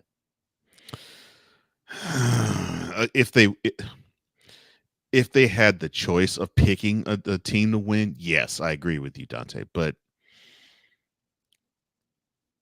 think long and hard. Is there a team out there that really looks imposing enough to unseat the Chiefs on the field? And I'm not talking about referees or any type of breaks that go their way or doesn't go the opposite team's way. Is there a squad that actually lines up man to man where you'd say, wow, I think they have a shot to beat the Chiefs? I can't think of one right now. I could think of a few that could probably on their best day beat them, but I can't think of a team where I'm saying, yeah, no matter how many times they line up, the Chiefs are going to get their butts whooped. There isn't a team. Not right now. Well, I'll at least say that if they can make it, well, I wouldn't say if they can make him, but if he can turn back the hands of time to like 6-7 years ago and be the great addition from the acquisition that they made this offseason, that being Derrick Henry, Baltimore will be the team that dethrones them in the playoffs, at some point, whether it's in the divisional round or in the AFC championship game, depending on how seeding goes and how the road to that works out. If they go head to head, Derrick Henry stays healthy all year, and he can turn back the hands of time, even if it's only for one season, because he's only 30. Okay. Yeah. He's getting to the point of no return that once he's set in that way, there's no going back. But we've seen running backs, LaDainian Tomlinson being one of them, when he went Yeah. to New York. Went to New York. They got a couple good years out of him. If Derrick Henry can do something very similar to what LT did, because the missing piece in Baltimore, one of their biggest missing pieces, has been a running back that can establish the run to keep the quarterback from doing it. And if Lamar Jackson, and if Lamar Jackson can take a step back from that and just be a quarterback and run when he has to, not because he wants to, then we're going to see a completely different team that we've been wanting to see out of Baltimore for several years. So that's the only team that I will disagree with you on, to say that it wouldn't take their best day to do it, but they need to establish what I said week 1 and keep it going all year long consistently. Even when they lose, still be consistently great with those positions that I was talking about. And if you do that, you'll learn to win. And you will win, because their head coach has led that team to a Super Bowl championship before. And I think it's possible. So I'll agree with you on Baltimore, Dante, with everything I just said. However, I think San Francisco is going to take a step back this year. And it's not to take a jab at one person that we know that is really high on that team, or even Kyle Nash, who's a fan, but not a super fan like the other person that I mentioned. I think that Baltimore truly has a chance to do those things if they remain consistent, and if Derrick Henry can play like the Derrick Henry we know he can play as. The only thing I'll push back on with you on that, I'm not saying that you're wrong, but I'll slightly push back on you with it, is I want to have some other guy, and I know they're hyping Zay Flowers to be that guy, but somebody other than Mark Andrews has to be a pass-catching threat that Lamar Jackson goes to. And yes, if Zay Flowers can actually be that, then and that clock gets turned back with Derrick Henry, I agree with you. We shall see. We shall see. I need to have a little more faith in Lamar Jackson. I'll put it that way. Dante says when it comes to his 3 rookies, he's going Dallas Turner or Marvin Harrison Jr., and his last one is Nate Wiggins.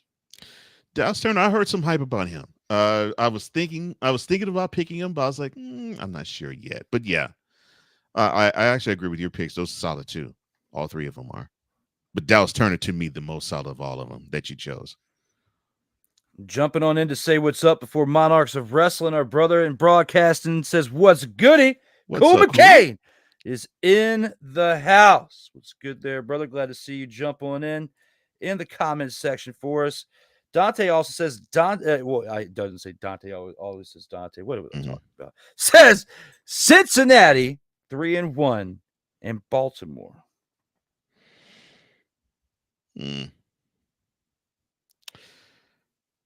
I used to think the Bengals could actually unseat the Chiefs, but I think they regressed a bit. I like them, but when they met two years ago in the AFC Championship game, they match up well with each other. I just think they just took a step back. Otherwise, I would probably say the Bengals would be that team, and I would probably ride that train with the Ravens too. But again, I need to have I don't have that faith in Lamar Jackson. I want to be wrong when I say that. And yeah, I just think the Bengals regressed a little. But yeah, again, best day. If those teams played, the Bills are another example. If they play the best ball on their best day, they can beat the Chiefs if the Chiefs make mistakes. But I can't think of any of the other 31 teams that would make me say, yeah, line them up every single time the Chiefs will get beat. Cool also says Baltimore's going to run like 4 backs too. So the chances of us getting to see that type of production from Derrick Henry might be affected based on that. However, if they do run the 4 backs like he's saying, then the light and load, we might see an increased production and less carries because he's getting more rest. True. And that's something similar to what I was talking about earlier with LT in New York when he left the Chargers and went to the Jets. So we're on the same page with that. as well as Dante says when it comes to his picks for the teams at the end of the season representing the AFC, he thinks it's going to be Houston and Miami. So that's good for you, Cole. That's good for your team. He thinks it's going to be Houston and Miami, and he thinks that Miami will knock them off. He thinks the Dolphins will knock them off if they play in Miami.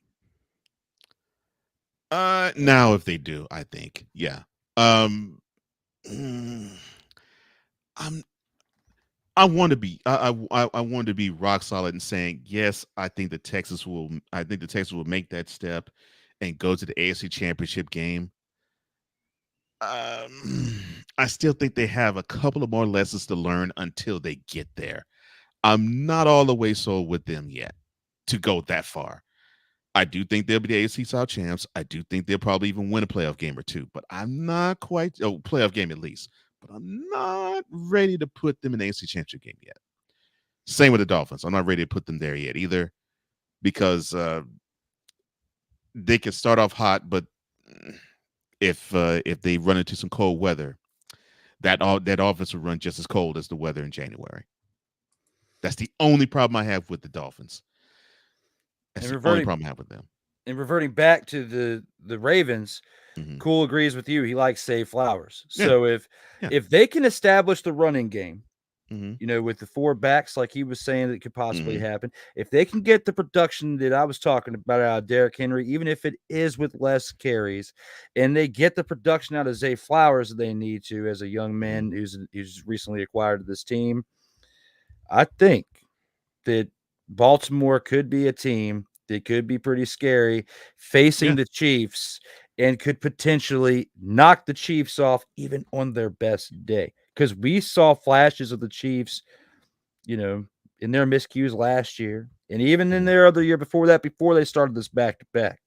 It's going to be tough for them to three-peat when you have teams on the rise like Baltimore and the other teams like Dante mentioned, like your team, Houston, and Miami. And even Dante talks about Buffalo as the team I think is going to take a major step back.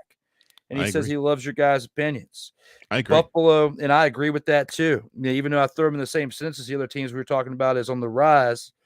I mean, Josh Allen is no joke, but some of the moves that the Bills organization is making around the team kind of is.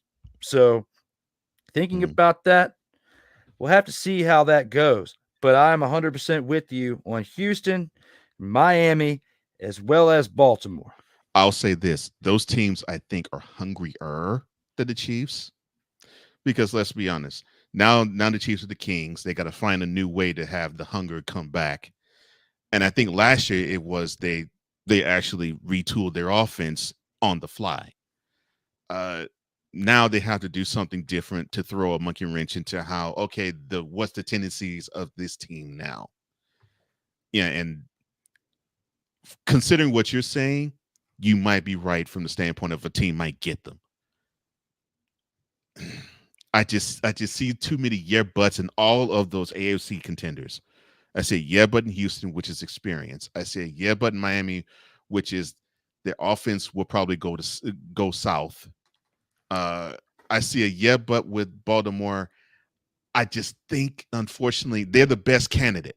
But I just believe that, unfortunately, I just don't see Lamar Jackson taking that next step. And he has to take that next step, and that offense needs to be balanced. Just to save the defense, that offense needs to be balanced. Absolutely. I agree with that. And our last comment before we go to our next section is I like Bateman as a number 2, but Houston has to be a challenge as well for the Chiefs. Yeah, I think they will. To me, starting next year, I think the Texans will be a hardcore challenger for the Chiefs. I do think, though, Houston this year, when they do play, and I think they play in KC this year, I think it will be one of those for the Texans. Let's see how we measure up against the King. And I think people will be surprised as to how well they do measure up against them. Now, I'm not going to say that they're going to go in Arrowhead and get a W, but I think people will be surprised as to how good of a fight they'll put up against them. Yeah, I couldn't have said that any better myself. That was spot on, and I agree with you 1,000% on that. I don't know if we're going to agree on the next segment, but I'm looking forward to going to it now. That being the Snowflake of the Week.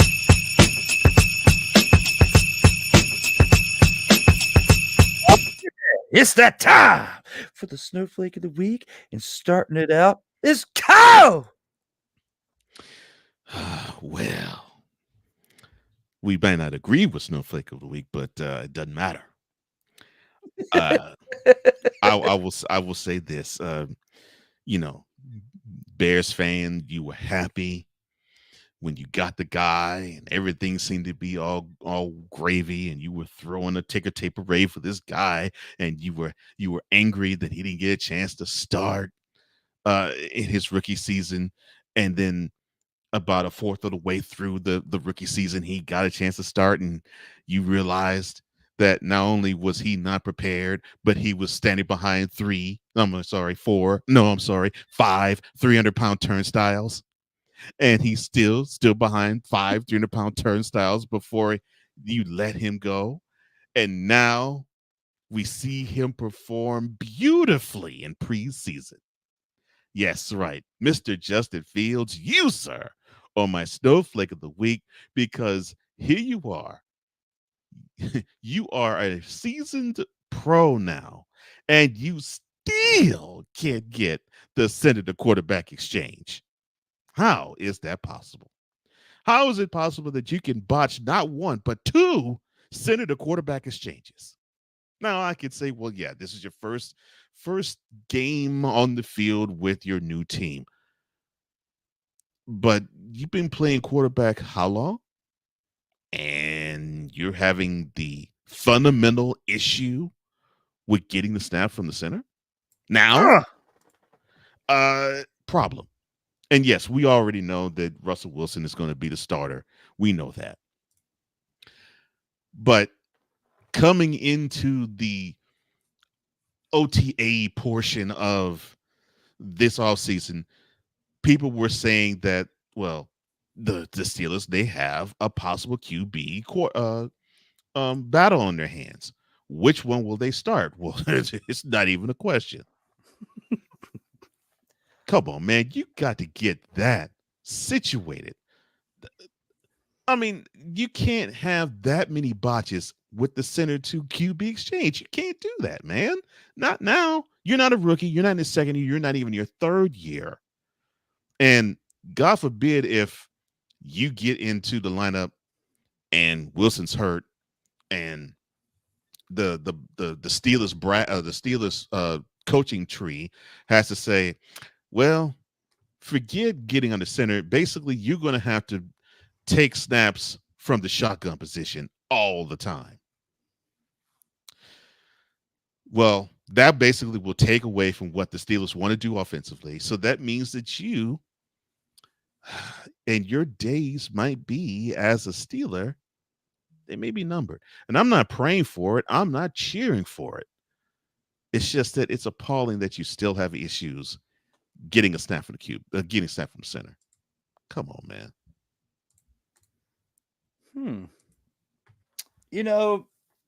I love your pick right there, because we have heard so much hype on that being the closest QB battle of the offseason.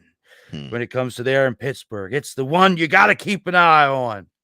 Well, I'm going to go with another quarterback, and one that we've seen throughout time bounce around between multiple leagues. Okay. One we just saw playing a championship game a couple of years ago before the league moved or merged with the USFL, that being the XFL he was part of, merging with the USFL to become the UFL. A man who was the quarterback of the Arlington Renegades the past couple of years, that is Luis Perez. Him was not being him in the game for the Chargers this past weekend, because the man put up some dumpster Pelican numbers. You've been waiting 2 years for an opportunity to play in the NFL again, even if it is just to be a backup quarterback. You have an opportunity to play for somebody who led a team to a college national championship, a man who led the 49ers to a Super Bowl appearance, and it was a close, tough victory, but it was still a respectable appearance nonetheless. Jim Harbaugh is no slouch as a coach. He wasn't a slouch as a quarterback either. He has potential to be, the next, since Ditka, to be a player to win a Super Bowl and then lead a team to a Super Bowl championship as a head coach. He almost did it 12 years ago, and now he has the opportunity to do it again. And Luis Perez could have been a good insurance policy for this team. I don't think he's going to make it through this through the preseason and still be on this team when they start the regular season. And the reason is this. You had an opportunity in this lone appearance that you had, and you went 5 of 12. You couldn't even get 50% completion, and you only had 61 yards. Okay. Now, the Chargers this year is not going to be a complete bounce back season to where Harbaugh is going to be able to do what he did in San Francisco and lead this team, let alone to the playoffs, but as far as to a Super Bowl appearance. It's not happening this year. They got to bring in more additions, more acquisitions. They got to get some subtractions out of there. They got to make some moves before we can seriously think about this team being at the caliber of what the 49ers were when Harbaugh left. Okay, or at his highest peak with what he did there. I believe in him that he's going to lead this franchise back to that promised land and actually get over the hump and win a Super Bowl within the next 5 years. I think with Herbert, he can be the quarterback whisperer and get to that point. I have bought into that. I have drank the Kool-Aid for that. I am all in on that. Okay. When it comes to Luis Perez, I have to give him the snowflake of the week this week because you had an opportunity to show the NFL that you had learned from your past transgressions and the reasons why you still weren't in the NFL and why you had to leave to make a name for yourself outside of it. And you did fairly well with the Arlington Renegades. You led them to a championship game. They were 4-6, but they still made it to the championship game. Okay. This past year, the team reverted into absolute dumpster Pelican status to start the year by starting out 0-6, but they still won 4 consecutive games to end the season to get back to where they were the previous year. But unfortunately, the league was restructured and merged with another one to the point to where a 4-6 dumpster Pelican record isn't going to get you into the playoffs, not an opportunity to play for a couple weeks to get to the UFL championship game. Not only did you revert back to where you once were in playing to that status, you were in the top 3 of the XFL in quarterback stats. Did great in the XFL. You kind of regressed a little bit in the UFL, but now you're showing the true way that you can play, and that's being a dumpster Pelican on the field for the NFL. If I'm Jim Harbaugh, I give you another week. But you might not even play that much because the ones who sat this previous week are going to actually get a little bit of playing time this next week. So instead of throwing 12 passes in this upcoming game, you might only throw half that. You might only throw 6. And if you complete 3 of those passes or less, you're not coming back for the third game. So I feel like this is the beginning of the end for Luis Perez in Los Angeles. And, it might be another quick trip back to the UFL, and we'll see how that song and dance goes. But it's not looking good for Luis Perez. And I try to be as respectable as possible because normally I get really hype and stuff during the Snowflake of the Week.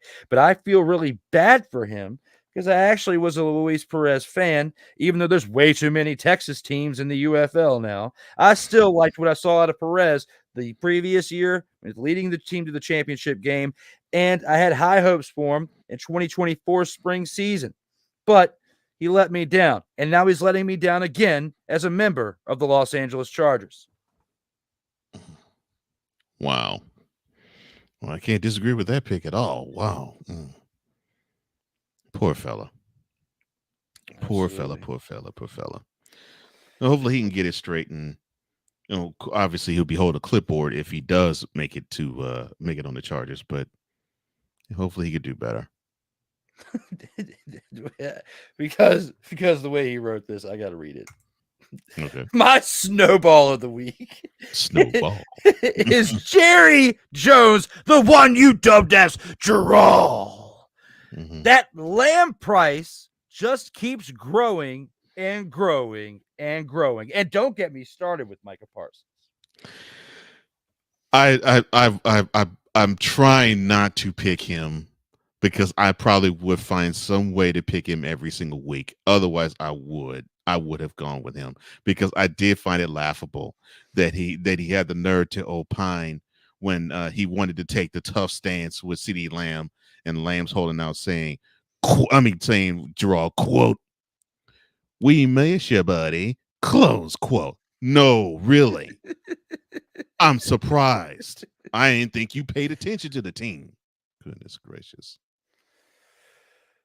And on that note, before we get to our last segment, if you're watching this for the first time on Comey Media or on Sartoba Media, where the struggle is real to be awesome, please help us both out with a follow, a subscription to the channel, and clicking that like button to help us out with the algorithm out here in these streams. Both of us greatly appreciate it as we represent both of those brands. We have one last thing to get to before the post game. That is the 2-minute drill.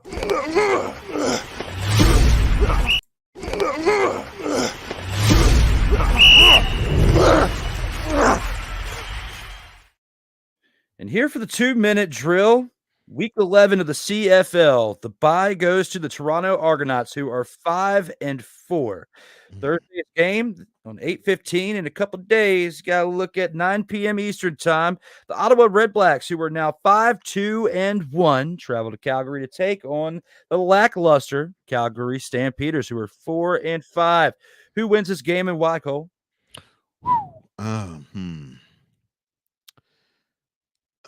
The Redblacks, they tied on the road. Stampeders are coming off of a road loss. Both teams will be playing a little hungrier. I'm going to give it to the Stampeders, though. I think they need it. They got to find a way to win. And I think the Redblacks will give them just enough opportunity for them to actually break through and get a win. As much as I want to agree with you, for the sake of debate, to get ready for tonight, and for the fact that the Redblacks are probably really, really, really feeling it after tying this past game and want to prove themselves to be what they were before they tied that game, and the Calgary Stampeders regressing the way they did this past week against the Argonauts, I'm going with the Redblacks. Who's giving them the business? Now in this next game, we have on Friday, the Montreal Alouettes, who are 8-1, travel to take on the Saskatchewan Roughriders. 9 p.m. Eastern time this Friday. Who wins and why there, Cole? Man, I want to pick the Alouettes. I really do. I really want to pick them.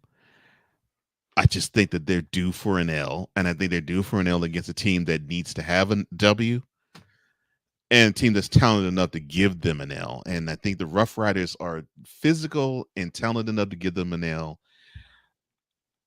And I'm picking the Roughriders predicated on this one fact. If they can actually be dedicated to run the football against the Alouettes, who they seem to be allergic to running the football, I'm smelling the Roughriders giving the Alouettes their second loss. I was not expecting that. Yeah. I was not expecting that. I'm shocked. But I love everything I just heard at the same time. I don't want to pick against the Roughriders either. I'm going with the Roughriders as well. Who's giving them the business? Still caught off guard, but we're going to Saturday now. And we're going to go with the Edmonton Elks, who, after starting the year 0-7, have won back-to-back games, who are now 2-7, traveling to take on the Hamilton Tiger Kitties, who are 3-6 this Saturday, 7 p.m. Eastern time. Who wins and why, Cole? Now this one's going to be tough to pick. All right. what the hey? I'll go with the road team. I think the Elks actually will come up with their third win. I'm the Tiger Cats defense just does not impress me. I mean, you could do almost anything you want against them. And yes, I know it's in Hamilton. I just don't have the faith in this team stopping a cold right now. And it looks like the Elks are starting to catch fire. So I'm going with the Elks in this one.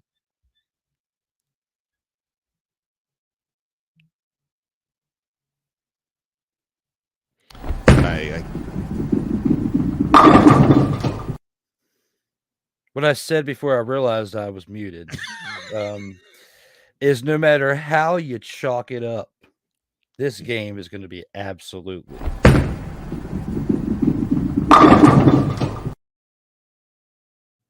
When you say? Oh, yes. No question who you pick. It is going to be a bully shoot ugly game. I suggest to all of you who actually have this pop up on your TV to take a nap during this game. This is a great time to get your nap in because this game is going to be a terrible game to watch. Okay. Now, with that being said, I'm going to agree with you. The Alamos get their third consecutive win. The Hamilton Tiger Cats defense is absolutely trash. And if the Hamilton Tiger Cats win this game, I will be thoroughly surprised. Same. We'll have to see how it goes, though, once we come back next week. Hey, who's giving them the business? Now for our final game on Sunday, the Winnipeg Blue Bombers are back after their Week 10 bye.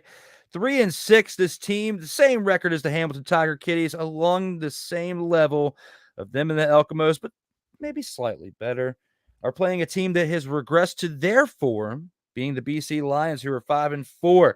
If this team plays without Vernon Adams Jr. this Sunday at home, will the Blue Bombers improve to 4-6, Cole?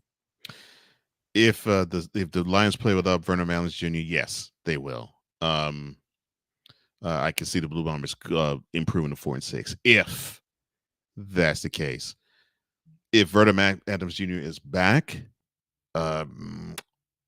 even with their recent woes, I think they will lick their wounds in Vancouver and get the W. Now, all right, I'll choose this game as if Vernon Adams Jr. is not going to play. So if that's the case, I think the Lions will be continuing their losing streak, and the Blue Bombers will get a W on the road. During our last commercial break, I did my due diligence to make up for, the wild schedule that I had this past week and forgetting to look this up. But Vernon Adams Jr. suffered a knee injury a few weeks back, which is why we had that lackluster production out of him we were talking about a couple weeks ago. Makes sense. The reports last week were his knee was feeling much better, but he still wasn't going to play on Sunday. So it makes it sound like he's not going to be out for a very long time. Mm-hmm. But there's hope that he could play this upcoming weekend, and especially now that this game is on a Sunday, he's got extra time to rest. Yeah. I think that since they're at 5-4 and they're playing a team that's 3-6 and a team that this could be potentially a good tune-up game for him to try to revert back to old form, because sometimes there's nothing better for rehabilitation than to actually getting back into the game. Now, you don't want to play a team like on the level of the Alouettes, because then not only will you get smacked around, but you might re-injure or further injure whatever your injury is. And when it comes to one of your wheels, whether it's your knee or your foot, something along those lines, you can't mess around with that. But when it comes to getting reps to get back into form, I think this is a good game to do it in. And I think that he plays. If what I read during that commercial break in all that is true, okay? Now, there's no reports now on this day, being this early in the week, that Vernon Adams Jr. is going to play this upcoming Sunday for his team, being the BC Lions. But if he doesn't play and they lose, they went from having a good record to start the year to reverting to 500. And I don't think that he wants to do that either. I think Vernon Adams Jr. plays. For how long in the game, I don't know, but I think he plays and plays enough to make an impact, and I think it's going to be a positive one, considering how the Winnipeg Blue Bombers are 3-6 and the way they suffered those 6 losses. This team It's built around Vernon Adams Jr., but they don't play well without him. So I think he plays. I think they realize it. I think they find a way to get things clicking on all cylinders, and they bounce back and are 6-4 after this game. Yeah, if he plays, I agree with you. I 100% agree with you. Hopefully we are right with that. We shall see when we come back next week. With that being said, we got to take it to our last part, being the post game. As long as it's one. Here for the post game, a place where we give our closing thoughts on the show. Let's go ahead and send this thing home right there, Cole. Started off with you there, brother. Well, thank you. Appreciate it. September 5th is on its way. And it almost feels like it is Christmas in September, whenever the regular season begins.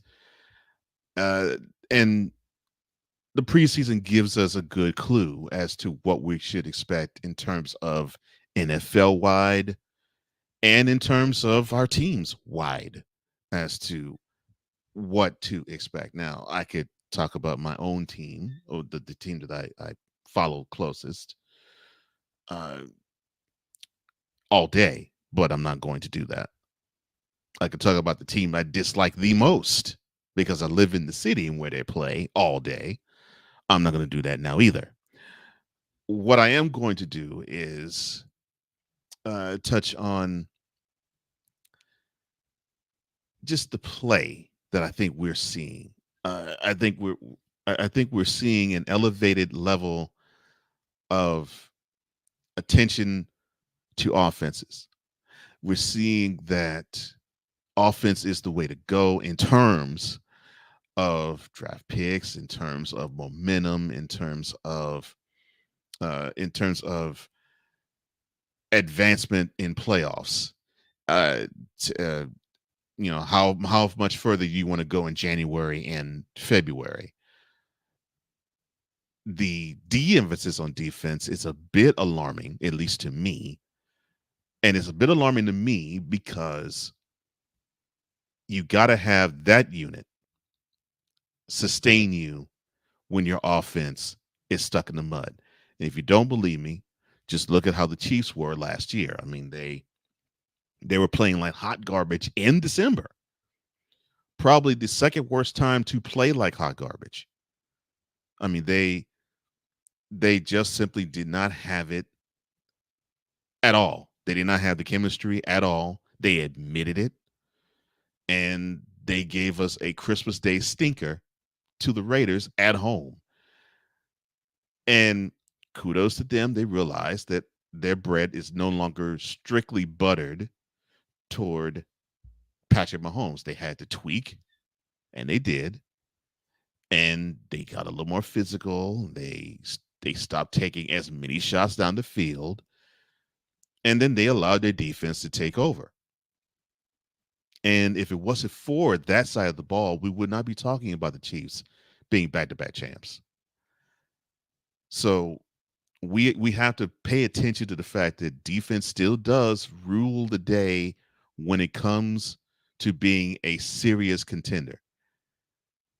We could get all enamored with having the wonderful wideouts and the magnanimous quarterback and the 3-down bellwether running back and the offensive linemen that are just big uglies and nasty and they're bullies. And it's great to watch when it actually is clicking on all cylinders. But it's time to actually focus on the fact that you got 11 on the other side, that they're also paid too, but they're not paid to score. They're paid to stop you from scoring. And we may forget this in the preseason. I'm actually looking forward to September 5th because that will be the first day where, as a whole, we as football fans will remember. So we have two teams, Ravens and the Chiefs, who I think now they lean their hats a little bit defensively per se, but they do so cautiously. And I say cautiously because you have on the other side with both of them dynamic QBs, whether it is Lamar Jackson for the Ravens or Patrick Mahomes for the Chiefs.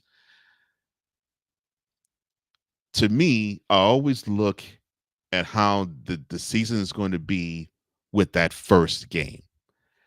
And I want to see how the defenses of the Ravens and the Chiefs do in that particular game. So then I can actually look forward to either, oh, this is going to be a season where offense rules the day, or it's going to be a season where you're going to have to earn your points and points come at a premium. Whichever way, I'll be excited because football will be back and be back in very short order. And I'm looking forward to it. It's definitely an exciting time, whether it's, NFL, and it being back September 5th. We're just on the cusp of it. We're very, very close. So it's going to be interesting to see what decisions are made between now and that point for who stays and who goes and who's going to make an impact in that first week of the NFL season. So very, very well said, Cole. I'm 100% with you on that. This part of the show is always the toughest one because it's like the end of the show, and it's tough. We used to have this show going for 3 hours. It's pretty close to it now, but when it comes to every time we get to this point of the show, it's like Christmas. When you're having a great time and the family members start to go home, you don't want it to end quite yet. You want it to keep going, right? I have fun with this show each and every week, and we have been here for 50 consecutive weeks. It's a tough feat to do. The fact that 50 consecutive weeks, episode 50 is here. I've had some really great accomplishments in my lifetime. Bounced back from some things, but this right here is probably one of my proudest ones, and I put this up there with the In-Or-Out Sports Debate being 1A or in 1B. And I honestly would have to say this show is probably 1A at this point, because even with that show, I couldn't keep it going 50 consecutive weeks. I didn't have the willpower to keep it going 50 consecutive weeks. Cole and I have faced our challenges with our own work schedules and life that have thrown us curveballs throughout these 50 consecutive weeks, and we still have this show 50 weeks later for its 50th episode. I'm very proud of that, especially if you thought about how his life is with the things he has going on, and especially mine. Okay. This is the definition of true teamwork right here and how things go. You always have to have somebody that's in your corner, and we're in each other's corners, supporting our own brands, supporting our own work. And this being one of my favorite pieces of art that I've put out there, I'm looking forward to getting to episode 100, and all that in the future. I'm looking forward to what this show can do, and the new transitions and stuff that are brewing, the things that Cole has to bring to it, whatever promotional things I can do to help it keep it going and get more eyes on it. The one thing that hasn't been consistent throughout those 50 weeks is what time, what day. It's had to be adjusted because of the things I just previously mentioned. I didn't finish this show out with the football talk because I've talked a lot of football with Cole, and I've talked a lot in this episode. But when you think of episode 50, think about milestones that you achieve with your career, or in this with our passion to make it something one day of that, and the hurdles that we've had to jump to get to this point. Episode 50 is pretty special, and it's special to me, and I know Cole can say the same. We are live right now on your TV screen, on your phone, on your computer, on your tablet, or you're listening to us via WQEE 99.1 FM or on Real Wise Radio. So thank you, whoever is watching or listening, supporting us, whether it's with this show or with tonight being the final episode at this date and time for the In-Or-Out Sports Debate, or when the Commander's Gridiron Report starts this week for its consecutive run to run episodes throughout the entirety of the rest of this year for the 2024 season. So that's what I'm doing. And you already know with what my man Cole is doing when it comes to the morning shift with him on BS3 Network, which you can check out Monday through Friday, 8 a.m. Eastern Time, 7 a.m. Central. Check it out on Roku, BS3 Network, or on Cole's YouTube channel at BS3 Morning Shift. Cole Johnson each and every weekday. Please make sure that you're tuning into that show because it is something like you've not seen before. It is not like those stale TV shows you see on your regular cable TV show. If I had a better schedule and wasn't asleep during that time, I would be watching it live instead of when it's in post-production. So in my final take, what I like to do in most cases is spread the love as much as possible. I know last week with the Sam Darnold take got a little dicey, okay? My feelings don't change from that either. I'll still do the right thing, but my feelings haven't changed. But keeping the love going here and now, I will always give praise and support wherever and whenever as much as I possibly can. When it's time to drop the hammer, reality checks, I'm going to give it to you too. And I'm going to do it to your face and on a TV screen and on a phone, whatever, because I ain't scared. You're talking to a man who faced death, okay, and is still here. Doesn't mean I'm not going to face it again. I probably will. We all die, okay? But here and now, there's certain different things that I task that I do because of what happened, because you never know if you're not going to wake up tomorrow, okay? And I give you each and every single episode my best. Not a try hard. I am just being genuine and doing my best to help elevate this show to where it possibly can. So you guys are the ones to make the decision on where you think it is by clicking the like button, by clicking the share button, by dropping those comments. And we appreciate you all for tuning in. I know 2.5 hours is a long time for a show, for the radio trimmed down to 2. And the best part about the last 30 seconds is the radio won't hear any of that. But right here and now, they will hear that with my man Cole Johnson, 50 episodes are in the book. And we've only got one more thing left to do. And that's for Cole to send us home. Well, congratulations, brother, for 50 shows. Man, I can't believe we've done this 50 straight weeks in a row. But yes, if you want to find out where you can actually reach my brother Drew, all you have to do is go onto the social media handles that you see right there. Search up _media at Instagram, search up _media at X, and the search on TikTok, and of course, search over media on YouTube. Now, if you want to reach me, you can find old Cole Johnson at flowco.com/page/host Cole Johnson. That's flowco.com/page/host Cole Johnson. Well, as my brother said, I'll say it to you as well. Thank you for liking. Thank you for sharing, subscribing, commenting as well. Thank you, TFT Tribe. We appreciate you. And thank you for hitting that notification bell so you can catch every type of content, not just total football talk, that comes from the Saratoga Media YouTube channel and the Comey Media Incorporated YouTube channel. We appreciate you and we love you. For Drew Willingham, I'm Cole Johnson, here to say in parting, as we always do, in life, just like a tackle, keep your head up. And always remember, you got to play until the whistle blows. And as always, stay safe out here in these streets.